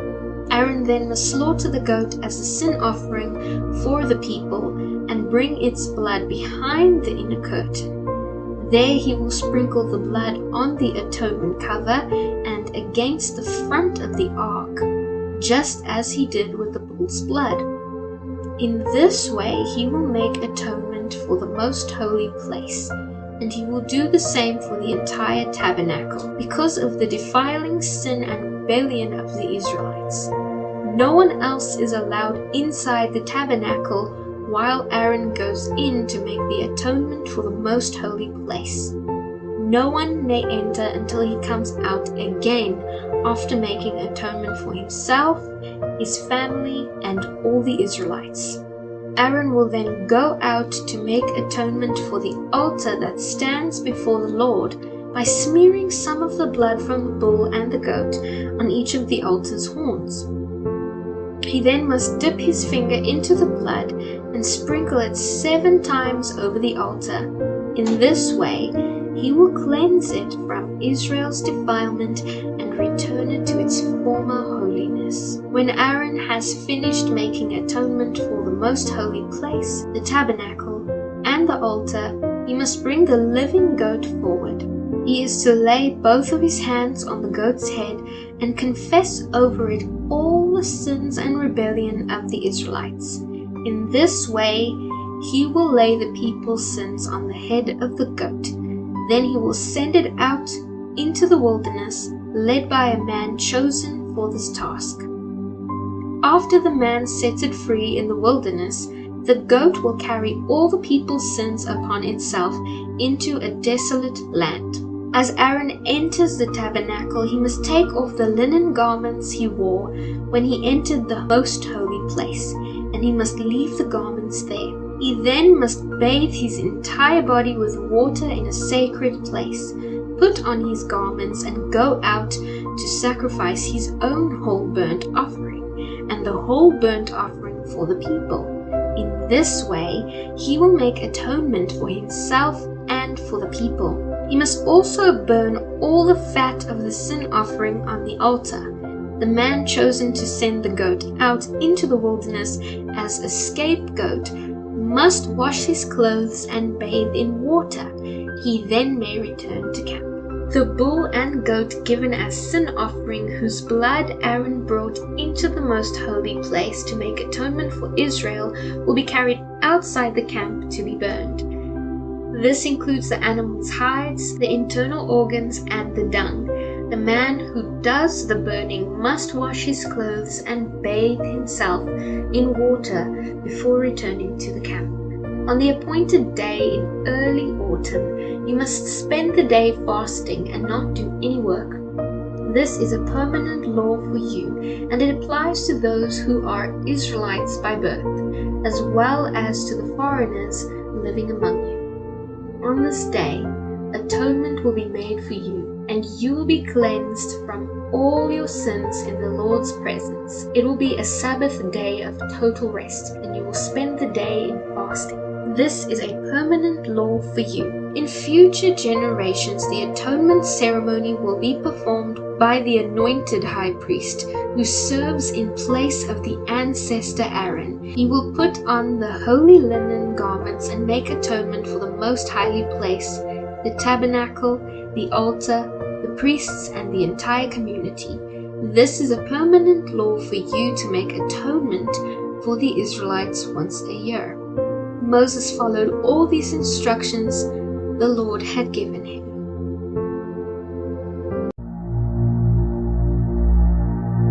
Then the Lord said to Moses, "Give Aaron and his sons and all the Israelites these commands from the Lord. If any Israelite sacrifices a bull or a lamb or a goat anywhere inside or outside the camp and does not bring it to the entrance of the tabernacle to present it as an offering to the Lord, that person will be guilty of a capital offense. such a person has shed blood and must be cut off from the community. This rule will stop the Israelites from sacrificing animals in the open fields. It will cause them to bring their sacrifices to the priest at the entrance of the tabernacle, so he can present them to the Lord as peace offerings. That way the priest will be able to sprinkle the blood and burn the fat on the Lord's altar at the entrance of the tabernacle. And it will be very pleasing to the Lord. The people must no longer be unfaithful to the Lord by offering sacrifices to evil spirits outside the fields. This is a permanent law for them, to be kept generation after generation. Give them this command as well, which applies both to Israelites and to the foreigners living among you. If you offer a whole burnt offering or a sacrifice, and do not bring it to the entrance of the tabernacle to offer it to the Lord, you will be cut off from the community, and I will turn against anyone, whether an Israelite or a foreigner living among you, who eats or drinks blood in any form. I will cut off such a person from the community, for the life of any creature is in its blood. I have given you the blood so you can make atonement for your sins. It is the blood representing life that brings you atonement. That is why I said to the Israelites, you and the foreigners who live among you must never eat or drink blood. And this command applies both to Israelites and to the foreigners living among you. If you go hunting and kill an animal or bird that is approved for eating, you must drain out the blood and cover it with earth. The life of every creature is in the blood. This is why I have told the people of Israel never to eat or drink it, for the life of any bird or animal is in the blood. So whoever eats or drinks blood must be cut off. And this command applies both to Israelites and the foreigners living among you. If you eat from the carcass of an animal that died a natural death or was killed by a wild animal, you must wash your clothes and bathe yourselves in water. Then you will remain ceremonially unclean until evening. After that you will be considered clean. But if you do not wash your clothes and bathe, you will be held responsible. Then the Lord said to Moses, say this to the Israelites, I, the Lord, am your God. So do not act like the people in Egypt, where you used to live, or like the people of Canaan, where I am taking you. You must not imitate their way of life. You must obey all my regulations. Be careful to keep my laws, for I, the Lord, am your God. If you obey my laws and regulations, you will find life through them. I am the Lord. You must never have sexual intercourse with a close relative, for I am the Lord. Do not violate your father by having sexual intercourse with your mother. She is your mother. You must never have intercourse with her. Do not have sexual intercourse with any of your father's wives, for this would violate your father. Do not have sexual intercourse with your sister or half-sister, whether she is your father's daughter or your mother's daughter, whether she was brought up in the same family or somewhere else. Do not have sexual intercourse with your granddaughter, whether your son's daughter or your daughter's daughter. That would violate you. Do not have sexual intercourse with your daughter of any of your father's wives, with the daughter of any of your father's wives. She is your half-sister. Do not have intercourse with your aunt, your father's sister, because she is your father's close relative. Do not have intercourse with your aunt, your mother's sister, because she is your mother's close relative. And do not violate your uncle, your father's brother, by having sexual intercourse with his wife. She also is your aunt. Do not have intercourse with your daughter-in-law. She is your son's wife. Do not have intercourse with your brother's wife. This would violate your brother. Do not have sexual intercourse with both a woman and her daughter, or marry both a woman and her granddaughter, whether her son's daughter or her daughter's daughter, they are close relatives, and to do this would be a horrible wickedness. Do not marry a woman and her sister, because they will be rivals. But if your wife dies, then it is all right to marry her sister. Do not violate a woman by having sexual intercourse with her during her period of menstrual impurity. Do not defile yourself by having sexual intercourse with your neighbor's wife. Do not give any of your children as a sacrifice to Molech, for you must not profane the name of your God. I am the Lord. Do not practice homosexuality. It is a detestable sin. A man must never defile himself by having sexual intercourse with an animal, and a woman must never present herself to a male animal in order to have intercourse with it. This is a terrible perversion. Do not defile yourself in any of these ways, because this is how the people I am expelling from the promised land have defiled themselves. As a result, the entire land has become defiled. This is why I am punishing the people who live there, and the land will soon vomit them out. You must strictly obey all of my laws and regulations.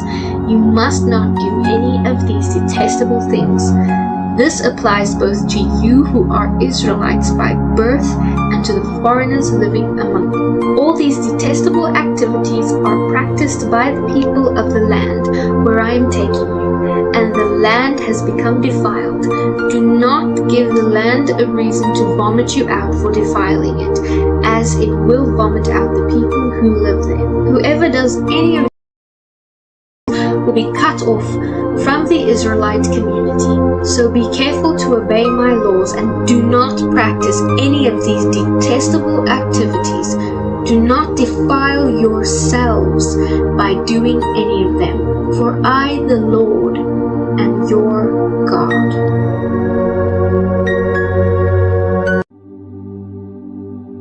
The Lord said to Moses as well, "Say this to the entire community of Israel. You must be holy, because I, the Lord your God, am holy.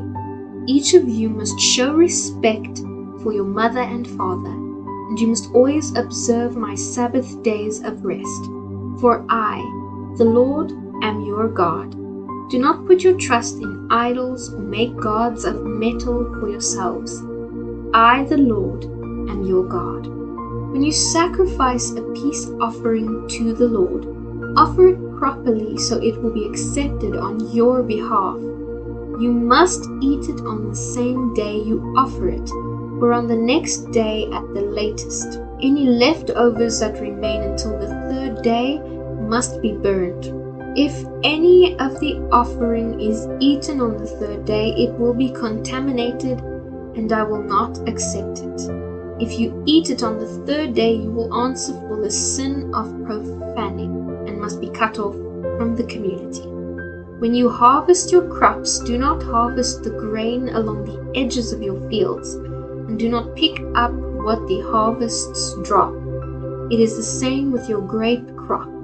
Do not strip every last bunch of grapes from the vines, and do not pick up the grapes that fall to the ground. Leave them for the poor and the foreigners who live among you, for I, the Lord, am your God. Do not steal, do not cheat one another, do not lie, do not use my name to swear a falsehood and profane the name of your God. I am the Lord. Do not cheat or rob anyone. Always pay your hired workers promptly.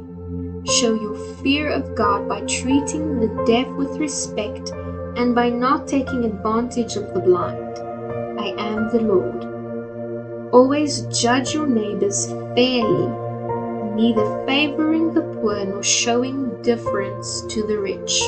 Do not spread slanderous gossip among your people. Do not try to get ahead at the cost of your neighbor's life, for I am the Lord. Do not nurse hatred in your heart for any of your relatives. Confront your neighbors directly so you will not be held guilty for their crimes. Never seek revenge or bear a grudge against anyone, but love your neighbor as yourself. I am the Lord.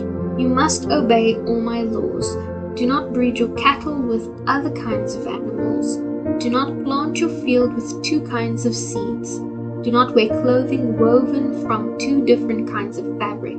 If a male has sexual intercourse with a slave girl who is committed to become someone else's wife, compensation must be paid. But since she had not been freed at the time, the couple will not be put to death. The man, however, must bring a ram as a guilt offering and present it to the Lord at the entrance of the tabernacle. The priest will then make atonement for him before the Lord with a sacrificial ram of the guilt offering, and the man will be forgiven. When you enter the land and plant fruit trees, leave the fruit unharvested for the first 3 years and consider it forbidden. In the 4th year, the entire crop will be devoted to the Lord as an outburst of praise. Finally, in the 5th year, you may eat the fruit. In this way, its yield will be increased. I, the Lord, am your God. Never eat meat that has not been drained of its blood.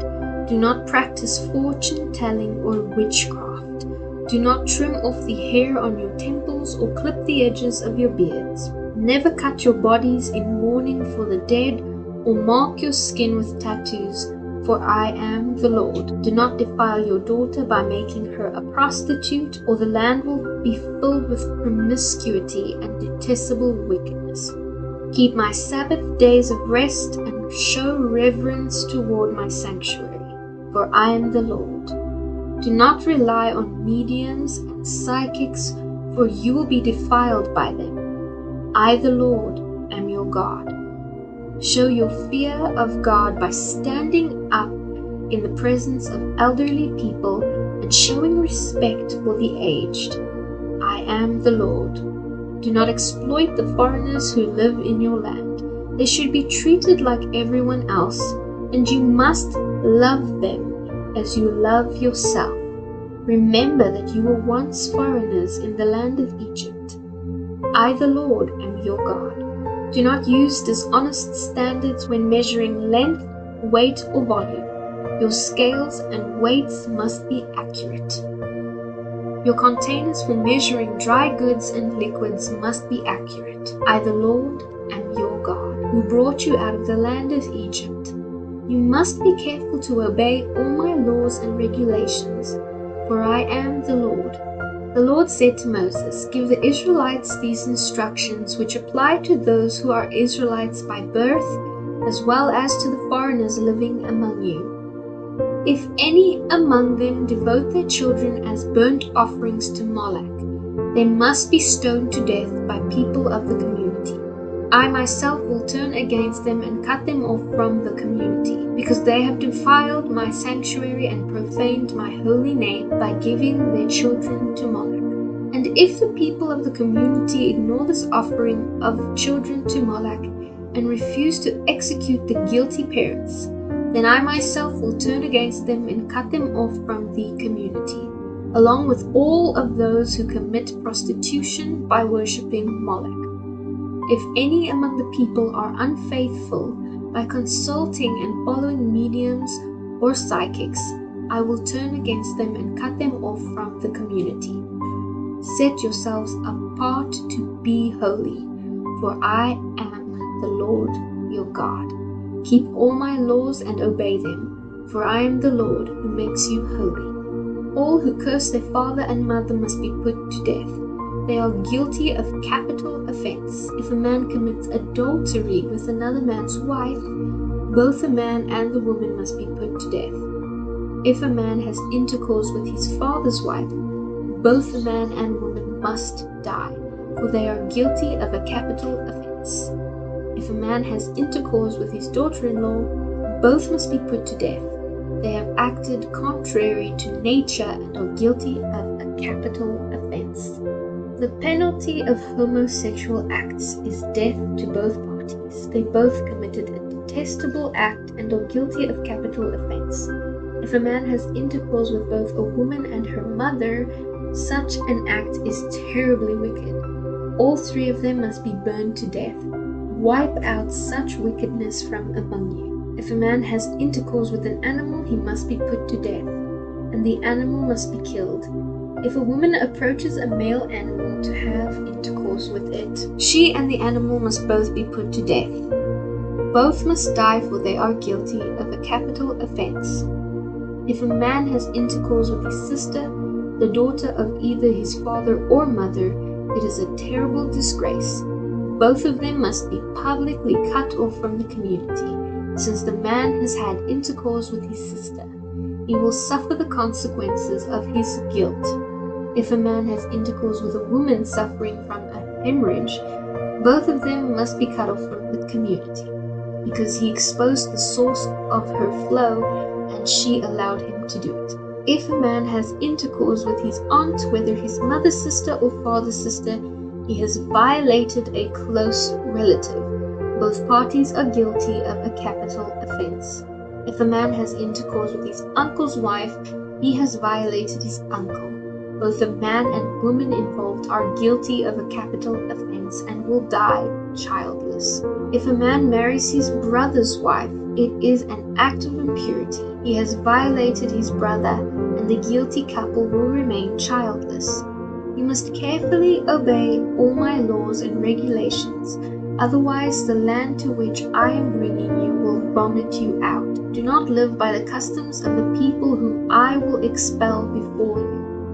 It is because they do these terrible things that I detest them so much. But I have promised that you will inherit their land, a land flowing with milk and honey. I, the Lord, am your God, who has set you apart from all other people. You must therefore make a distinction between ceremonially clean and unclean animals, and between clean and unclean birds. You must not defile yourselves by eating any animal or bird or creeping creature that I have forbidden. You must be holy, because I, the Lord, am holy. I have set you apart from all other people to be my very own. Men and women among you who act as mediums or psychics must be put to death by stoning. They are guilty of a capital offense.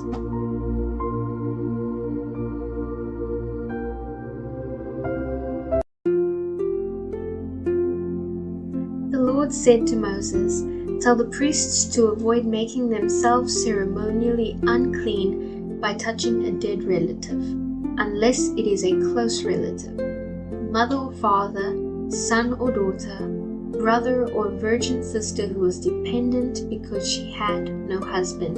As a husband among his relatives, he must not defile himself. The priests must never shave their heads, trim the edges of their beards, or cut their bodies. They must be set apart to God as holy, and must never dishonor his name. After all, they are the ones who present the offerings to the Lord by fire, providing God with his food, and they must remain holy. The priests must not marry women defiled by prostitution or women who have been divorced, for the priests must be set apart to God as holy. You must treat them as holy because they offer up food to your God. You must consider them holy because I, the Lord, am holy, and I make you holy. If a priest's daughter becomes a prostitute, defiling her father's holiness as well as herself, she must be burned to death. The high priest who has had the anointing oil poured on his head and has been ordained to wear the special priestly garments must never let his hair hang loose or tear his clothing. He must never defile himself by going near a dead person, even if it is his father or mother. He must not desecrate the sanctuary of his God by leaving it to attend his parents' funeral, because he has been made holy by the anointing oil of his God. I am the Lord. The high priest must marry a virgin. He must not marry a widow, a divorced woman, or a woman defiled by prostitution. She must be a virgin from his own clan. that he may not dishonor his descendants among the members of his clan, because I, the Lord, have made him holy. The Lord then said to Moses, "Tell Aaron that in all future generations, his descendants who have physical defects will not qualify to offer food to their God. No one who has a defect may come near me, whether he is blind or lame, stunted or deformed, or has a broken foot or hand, or has a humped back, or is a dwarf, or has a defective eye, or has oozing sores or scabs on his skin, or damaged testicles.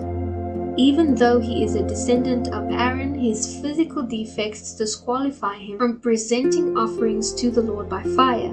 Since he has a blemish, he may not offer food to his God.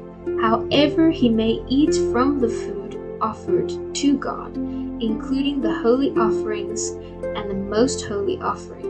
Yet, because of his physical defect, he must never go behind the inner curtain or come near the altar, for this would desecrate my holy place. I am the Lord who makes them holy." So Moses gave the instructions to Aaron and his sons, and to all the Israelites. The Lord continued to say to Moses, "Tell Aaron and his sons to treat the sacred gifts that the Israelites set apart for me with great care, so they do not profane my holy name. I am the Lord. Remind them that if any of their descendants are ceremonially unclean when they approach the sacred food presented by the Israelites, they must be cut off from my presence. I am the Lord. If any of the priests have a contagious skin disease or any kind of discharge that makes them ceremonially unclean, they may not eat the sacred offerings until they have been pronounced clean. If any of the priests become unclean by touching a corpse, or are defiled by an emission of semen, or by touching a creeping creature that is unclean, or by touching someone who is ceremonially unclean for any reason, they will remain defiled until evening. They must not eat any of the sacred offerings until they have purified their bodies with water. When the sun goes down, they will be clean again, and may eat sacred offerings. After all, this food has been set aside for them. The priests may never eat an animal that has died a natural death or has been torn apart from the wild animals, for this would defile them. I am the Lord. Warn all the priests to follow these instructions carefully, otherwise they will be subject to punishment and die for violating them. I am the Lord who makes them holy. No one outside a priest's family may ever eat a sacred offering, even if the person lives in a priest's home or is one of his hired servants. However, if the priest buys slaves with his own money, they may eat of his food. If his slaves have children, they also may share his food. If a priest's daughter marries someone outside the priestly family, she may no longer eat the sacred offerings. But if she becomes a widow or is divorced and has no children to support her, she may return to live in her father's home. She may eat her father's food again. But other than these exceptions, only members of the priest's families are allowed to eat the sacred offerings. Anyone who eats sacred offerings without realizing it must pay the priest for the amount eaten, plus an added penalty of 20%. No one may defile the sacred offerings brought to the Lord by the Israelites by allowing unauthorized people to eat them. The negligent priest would bring guilt upon the people and require them to pay compensation. I am the Lord who makes them holy. And the Lord continued to say to Moses, "Give Aaron and his sons and all the Israelites these instructions, which apply to those who are Israelites by birth, as well as the foreigners living among them. If you offer a whole burnt offering to the Lord, whether to fulfill a vow or a free will offering, it will be accepted only if it is a male animal with no physical defects. It may be either a bull, a ram, or a male goat. Do not bring an animal with physical defects because it won't be accepted on your behalf. If you bring a peace offering to the Lord from the herd or flock, whether to fulfill a vow or a freewill offering, you must offer an animal that has no physical defects of any kind. An animal that is blind, injured, mutilated, or that has a growth, an open sore, or a scab must never be offered to the Lord by fire on the altar. If the bull or lamb is deformed or stunted, it may still be offered as a freewill offering, but it may not be offered to fulfill a vow. If an animal has damaged testicles or is carcerated, it may never be offered to the Lord. You must never accept mutilated or defective animals from foreigners to be offered as a sacrifice to your God. Such animals will not be accepted on your behalf because they are defective. The Lord continued to say to Moses, "When a bull or a ram or a male goat is born, it must be left with its mother for 7 days. From the 8th day it will be acceptable as an offering given to the Lord by fire. But you must never slaughter a mother animal and her offspring on the same day, whether from the herd or the flock. When you bring a thanksgiving offering to the Lord, it must be sacrificed properly, so it will be accepted on your behalf. Eat the entire sacrificial animal on the day it is presented. Don't leave any of it until the 2nd day. I am the Lord. You must faithfully keep all my commands by obeying them, for I am the Lord. Do not treat my holy name as common and ordinary. I must be treated as holy by the people of Israel. It is I, the Lord, who makes you holy. It was I who rescued you from Egypt, that I might be your very own God.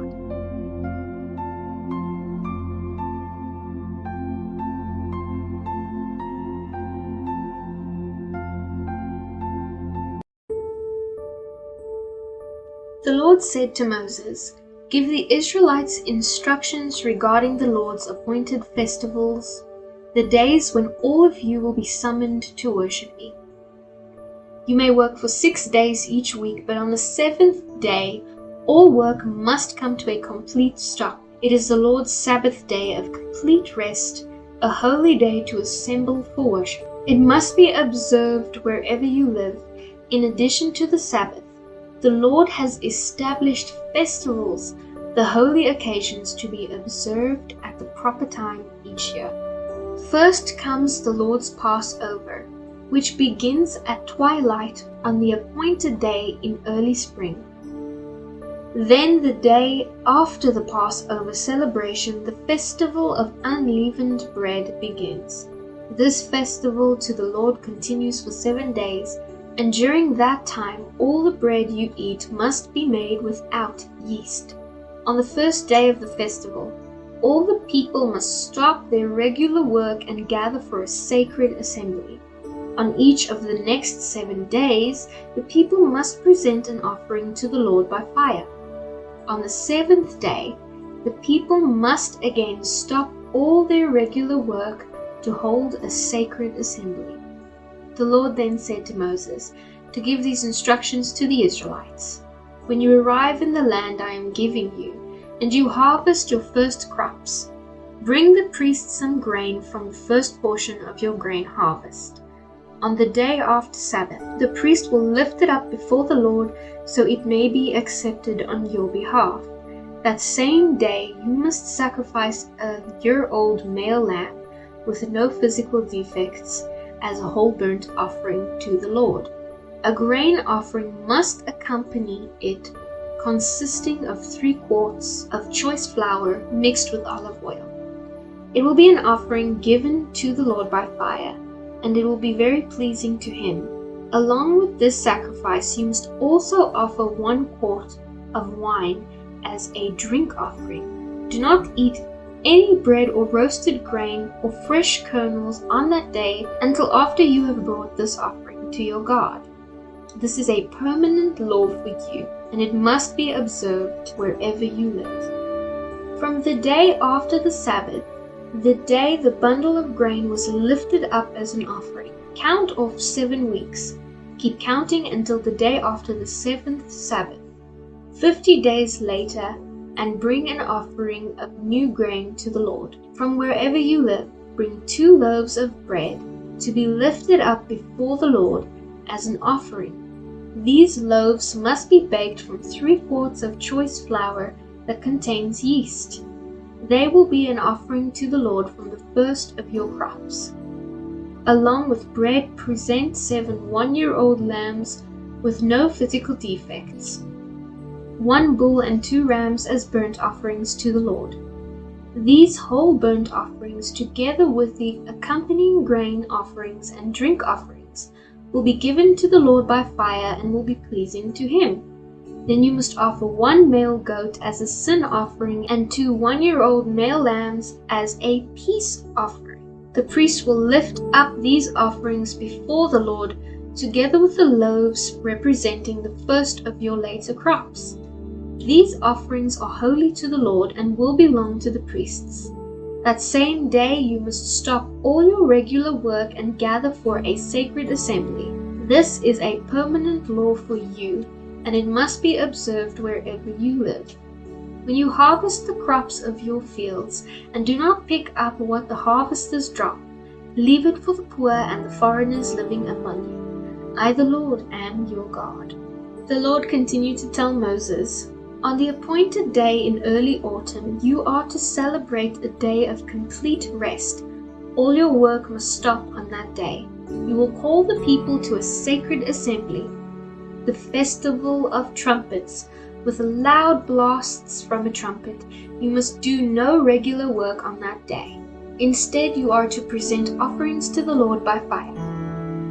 The Lord continued to tell Moses, remember that the Day of Atonement is to be celebrated on the 9th day after the Festival of Trumpets. On that day you must humble yourselves, gather for a sacred assembly, and present offerings to the Lord by fire. Do no work during that entire day, because it is the Day of Atonement, when atonement will be made for you before the Lord your God, and payment will be made for your sins. Anyone who does not spend that day in humility will be cut off from the community, and I will destroy anyone among you who does any kind of work on that day. You must do no work at all. This is a permanent law for you, and it must be observed wherever you live. This will be a Sabbath day of total rest for you, and on that day you must humble yourselves. This time of rest and fasting will begin the evening before the Day of Atonement, and extend until evening that day. The Lord continued to tell Moses, tell the Israelites to begin the festival of shelters on the 5th day after the Day of Atonement. This festival to the Lord will last for 7 days. It will begin with a sacred assembly on the 1st day, and all your regular work must stop. On each of the 7 festival days you must present offerings to the Lord by fire. On the 8th day you must gather again for a sacred assembly and present another offering to the Lord by fire. This will be a solemn closing assembly, and no regular work may be done that day either. These are the Lord's appointed annual festivals. Celebrate them by gathering in sacred assemblies to present all the various offerings to the Lord by fire, whole burnt offerings and grain offerings, sacrificial meals and drink offerings, each on its proper day. These festivals must be observed in addition to the Lord's regular Sabbath days, and these offerings must be given in addition to your personal gifts and offerings you make to accompany your vows, and any free will offerings that you present to the Lord as well. Now on the 1st day of the festival of shelters, after you have harvested all the produce of the land, you will begin to celebrate the 7-day festival to the Lord. Remember that the 1st day and closing 8th day of the festival will be days of total rest. On the 1st day, gather fruit from citrus trees and collect palm fronds and other leafy branches and willows that grow by the streams. Then rejoice before the Lord your God for 7 days. You must observe the 7-day festival to the Lord every year. This is a permanent law for you, and it must be kept by all future generations. During the 7 days, all of you who are Israelites by birth must live in shelters. This will remind each new generation of Israelites that their ancestors had to live in shelters when I rescued them from the land of Egypt. I, the Lord, am your God. So Moses gave these instructions regarding the annual festivals of the Lord to the Israelites. The Lord then continued to tell Moses, "Command the people of Israel to provide you with pure olive oil for the lampstands, so it can be kept burning continually. Aaron will set it up outside the inner curtain of the most holy place in the tabernacle, and must arrange to have the lamps tended continually from evening until morning before the Lord. This is a permanent law for you, and it must be kept by all future generations. The lamps on the pure gold lampstand must be tended continually in the Lord's presence. You must bake 12 loaves of bread from choice flour, using 3 quarts of flour for each loaf. Place the bread in the Lord's presence on the pure gold table, and arrange the loaves in 2 rows, with 6 in each row. Sprinkle some pure frankincense near each row. It will serve as a token offering, to be burned in place of the bread as an offering given to the Lord by fire. Every Sabbath day, this bread must be laid out before the Lord on behalf of the Israelites as a continual part of the covenant.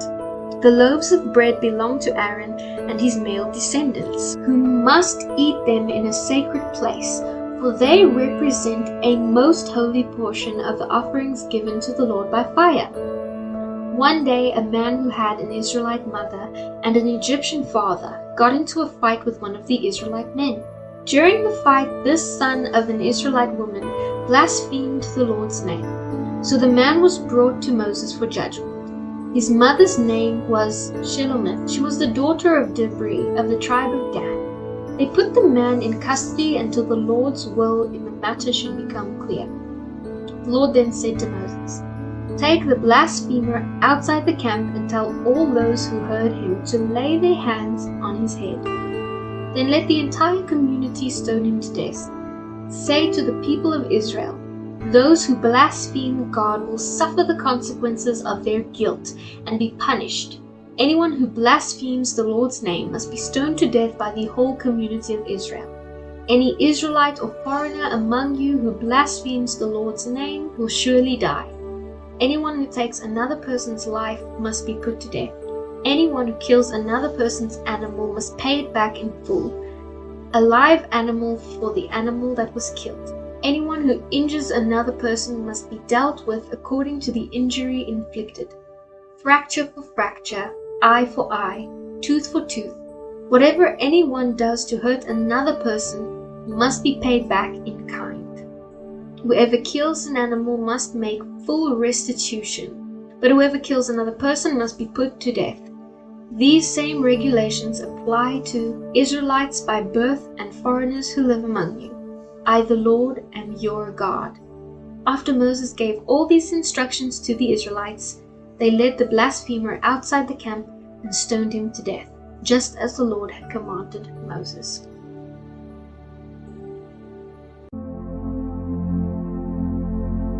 While Moses was on Mount Sinai, the Lord said to him, "Give these instructions to the Israelites. When you have entered the land I am giving you as an inheritance, the land itself must observe a Sabbath to the Lord every 7 years. For 6 years you may plant your fields and prune your vineyards and harvest your crops. But during the 7th year the land will enjoy a Sabbath year of rest to the Lord. Do not plant your crops or prune your vineyards during that entire year. And don't store away the crops that grow naturally or process the grapes that grow on your unpruned vines. The land is to have a year of total rest. But you, your male and female slaves, your hired servants, and any foreigners who live with you may eat the produce that grows naturally during the Sabbath year. And your livestock and the wild animals will also be allowed to eat of the land's bounty. In addition, you must count off 7 Sabbath years. 7 years times 7 adding up to 49 years in total. Then on the Day of Atonement of the 50th year, blow the trumpets loud and long throughout the land. This year will be set apart as holy, a time to proclaim release for all who live there. It will be a jubilee year for you, when each of you returns to the lands that belonged to your ancestors and rejoins your clan. Yes, the 50th year will be a jubilee year for you. During that year, do not plant any seeds or store away any of the crops that grow naturally, and do not process the grapes that grow on your unpruned vines. It will be a jubilee year for you, and you must observe it as a special and holy time. You may, however, eat the produce that grows naturally in the fields that year. In the year of Jubilee, each of you must return to the lands that belong to your ancestors. When you make an agreement with a neighbor to buy or sell property, you must never take advantage of each other. When you buy the land from your neighbor, the price of the land should be based on the number of years since the last Jubilee.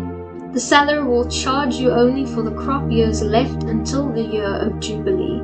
The more the years, the higher the price.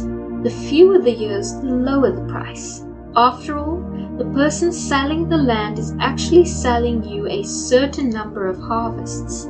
Show your fear of God by not taking advantage of each other. I, the Lord, am your God. If you want to live securely in the land, keep my laws and obey my regulations, then the land will yield bumper crops, and you will eat your fill and live securely in it. But you might ask, what will we eat during the 7th year, since we are not allowed to plant or harvest crops that year? The answer is, I will order my blessing for you in the 6th year, so the land will produce a bumper crop, enough to support you for 3 years. As you plant the seeds in the 8th year, you will still be eating the produce of the previous year. In fact, you will eat from the old crop until the new harvest comes in the 9th year. And remember, the land must never be sold on a permanent basis because it really belongs to me. You are only foreigners and tenants living with me. With every sale of the land, there must be a stipulation that the land can be redeemed at any time. If any of the Israelite relatives go bankrupt and are forced to sell some inherited land, then a close relative, a kinsman redeemer, may buy it back for them. If there is no one to redeem the land but the person who sold it manages to get enough money to buy it back, that person then has the right to redeem it from the one who bought it. The price of the land will be based on the number of years until the next year of Jubilee. After buying it back, the original owner may then return to the land, but if the original owner cannot afford to redeem it, then it will belong to the new owner until the next year of Jubilee. The Jubilee year, the land will be returned to the original owner. Anyone who sells a house instead of a walled city has the right to redeem it for a full year after its sale. During that time, the seller retains the right to buy it back, but it is not redeemed within a year. Then the house within the walled city will become the permanent property of the buyer. It will not be returned to the original owner in the year of Jubilee, but a house in a village, a settlement without fortified walls, will be treated like property in the open fields. Such a house may be redeemed at any time and must be returned to the original owner in the year of Jubilee. The Levites always have the right to redeem any house they have sold within the cities belonging to them, and any property that can be redeemed by the Levites. All houses within the Levitical cities must be returned in the year of Jubilee.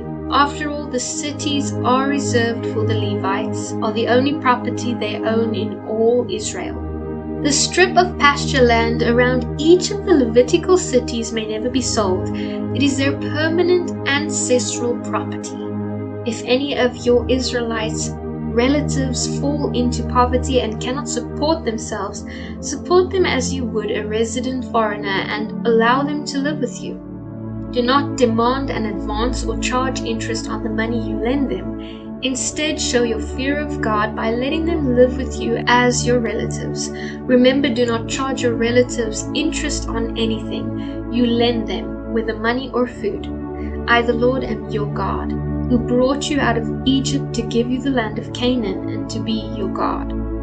If any of your Israelite relatives go bankrupt and sell themselves to you, do not treat them as slaves. Treat them instead as hired servants or a resident foreigner who lives with you, and they will serve you only until the year of Jubilee. At that time, they and their children will no longer be obligated to you, and they will return to their clan and ancestral property. The people of Israel are my servants, whom I brought out of the land of Egypt, so they must never be sold as slaves. Show your fear of God by treating them well. Never exercise your power over them in a ruthless way. However, you may purchase male or female slaves from among the foreigners who live among you.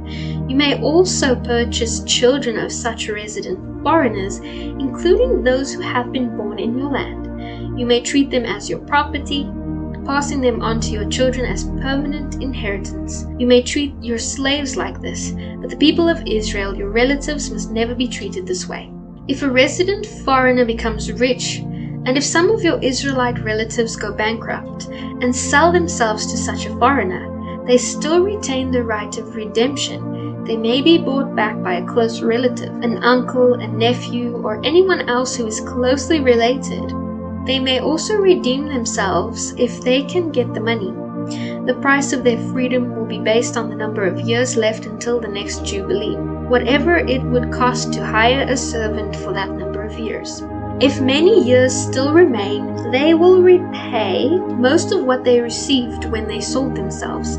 If only a few years remain until the year of Jubilee, then they will repay a relatively small amount for their redemption. The foreigner must treat them as servants hired on a yearly basis. You must not allow a resident foreigner to treat any of your Israelite relatives ruthlessly. If any Israelite has not been redeemed by the time of the year of Jubilee, then they and their children must be set free at that time. For the people of Israel are my servants, whom I brought out of the land of Egypt. I, the Lord, am your God.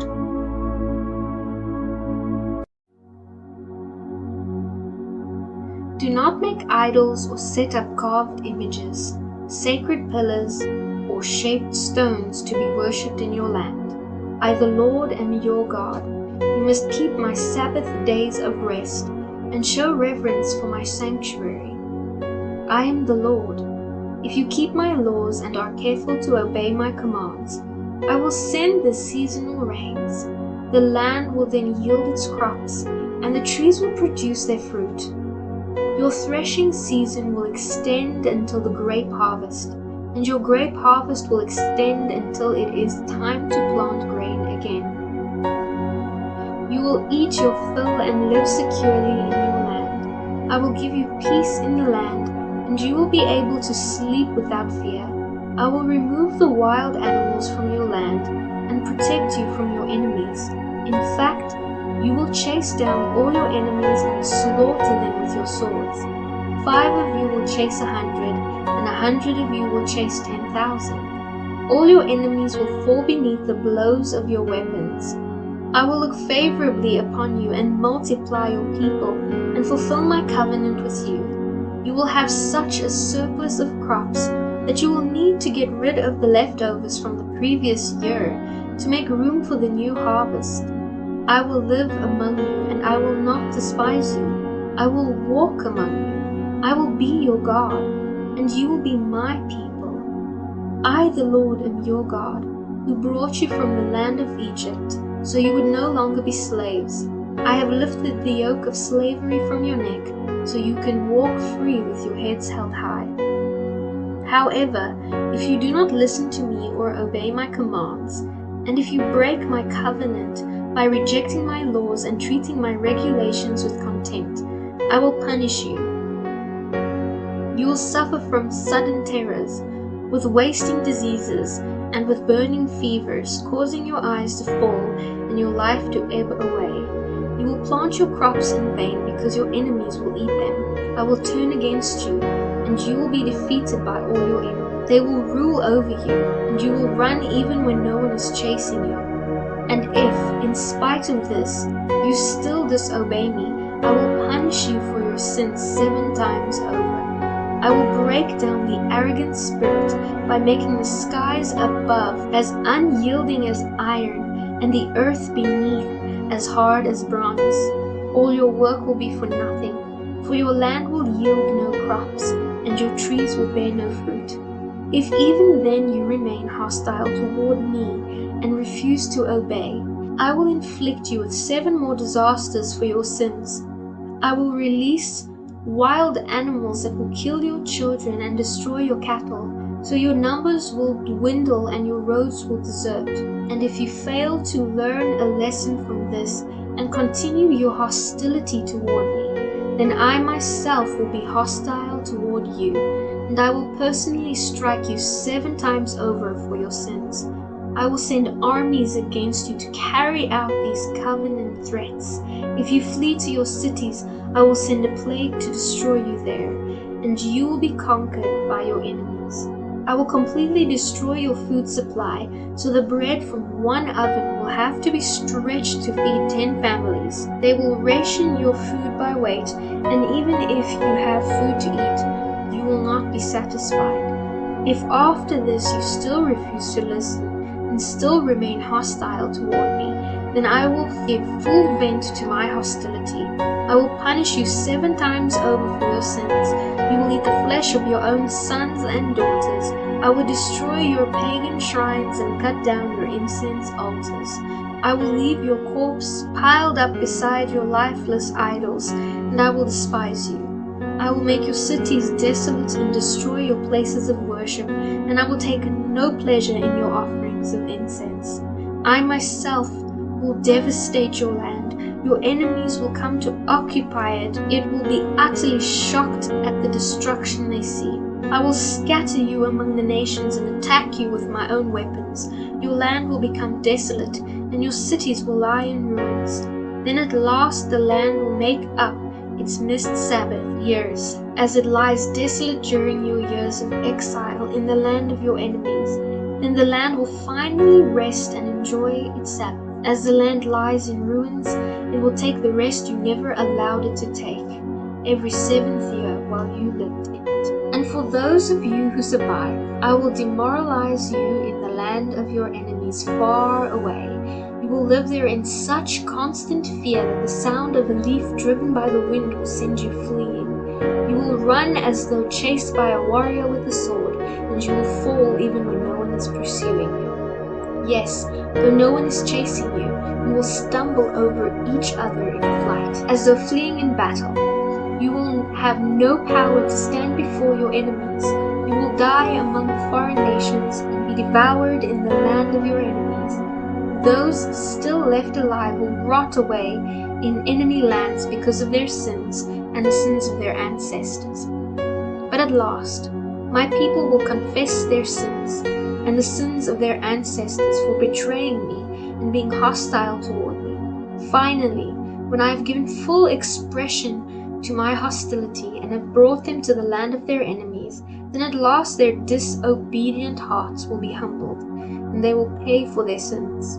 Then I will remember my covenant with Jacob, with Isaac, and with Abraham, and I will remember the land. And the land will enjoy its years of Sabbath, rest as it lies deserted. At last the people will receive the due punishment for their sins, for they rejected my regulations and despised my laws.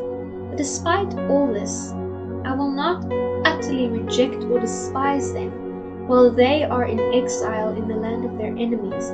I will not cancel my covenant with them by wiping them out. I, the Lord, am your God. I will remember my ancient covenant with their ancestors, whom I brought out of Egypt, while all the nations watched.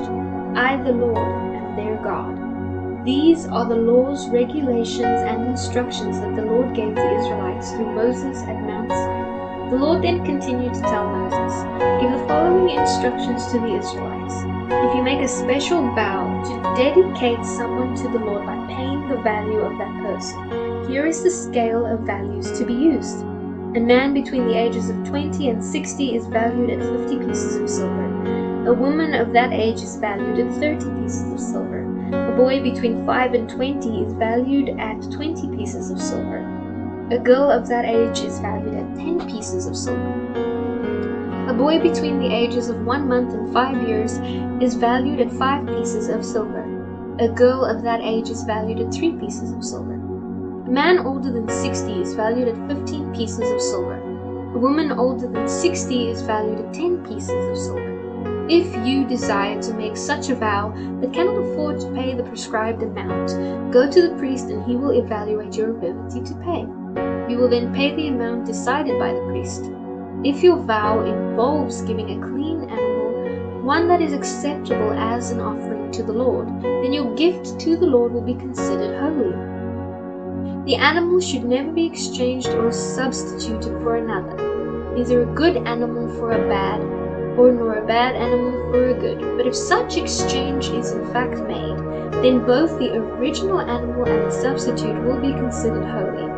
But if your vow involves an unclean animal, one that is not acceptable as an offering to the Lord, then you must bring the animal to the priest. He will assess its value, and his assessment will be final. If you want to redeem the animal, you must pay the value set by the priest, plus 20%. If you dedicate a house to the Lord, the priest must come to assess its value. The priest's assessment will be final. If you wish to redeem the house, you must pay the value set by the priest plus 20%. Then the house will again belong to you. If you dedicate to the Lord a piece of your ancestral property, its value will be assessed by the amount of seed required to plant it. 50 pieces of silver for an area that produces 5 bushels of berry seed.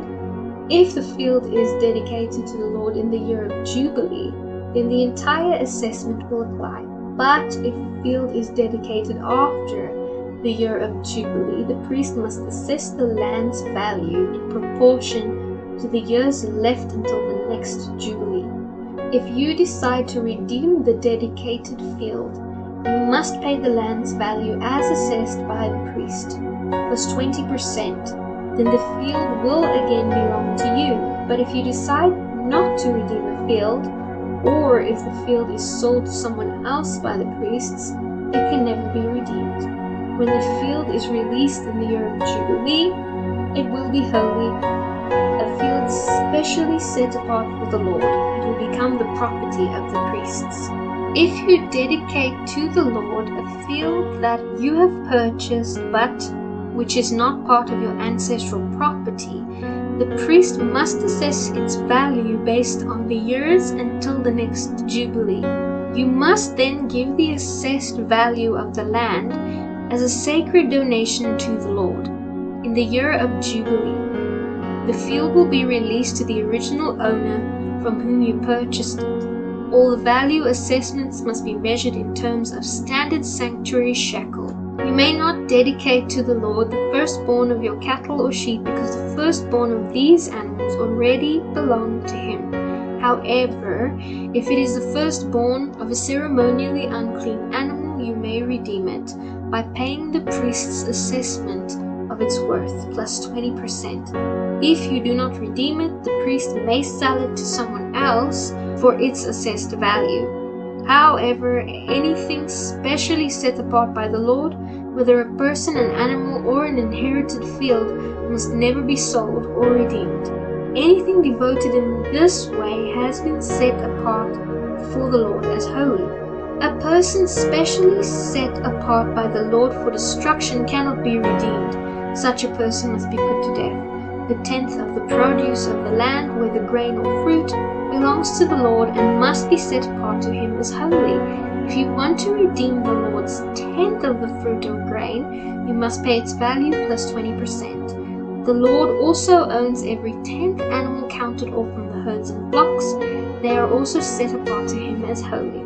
The 10th animal must be selected on the basis of whether it is good or bad, and no substitutions will be allowed if any exchange is in fact made. Then both the original animal and the substitute one will be considered holy and cannot be redeemed.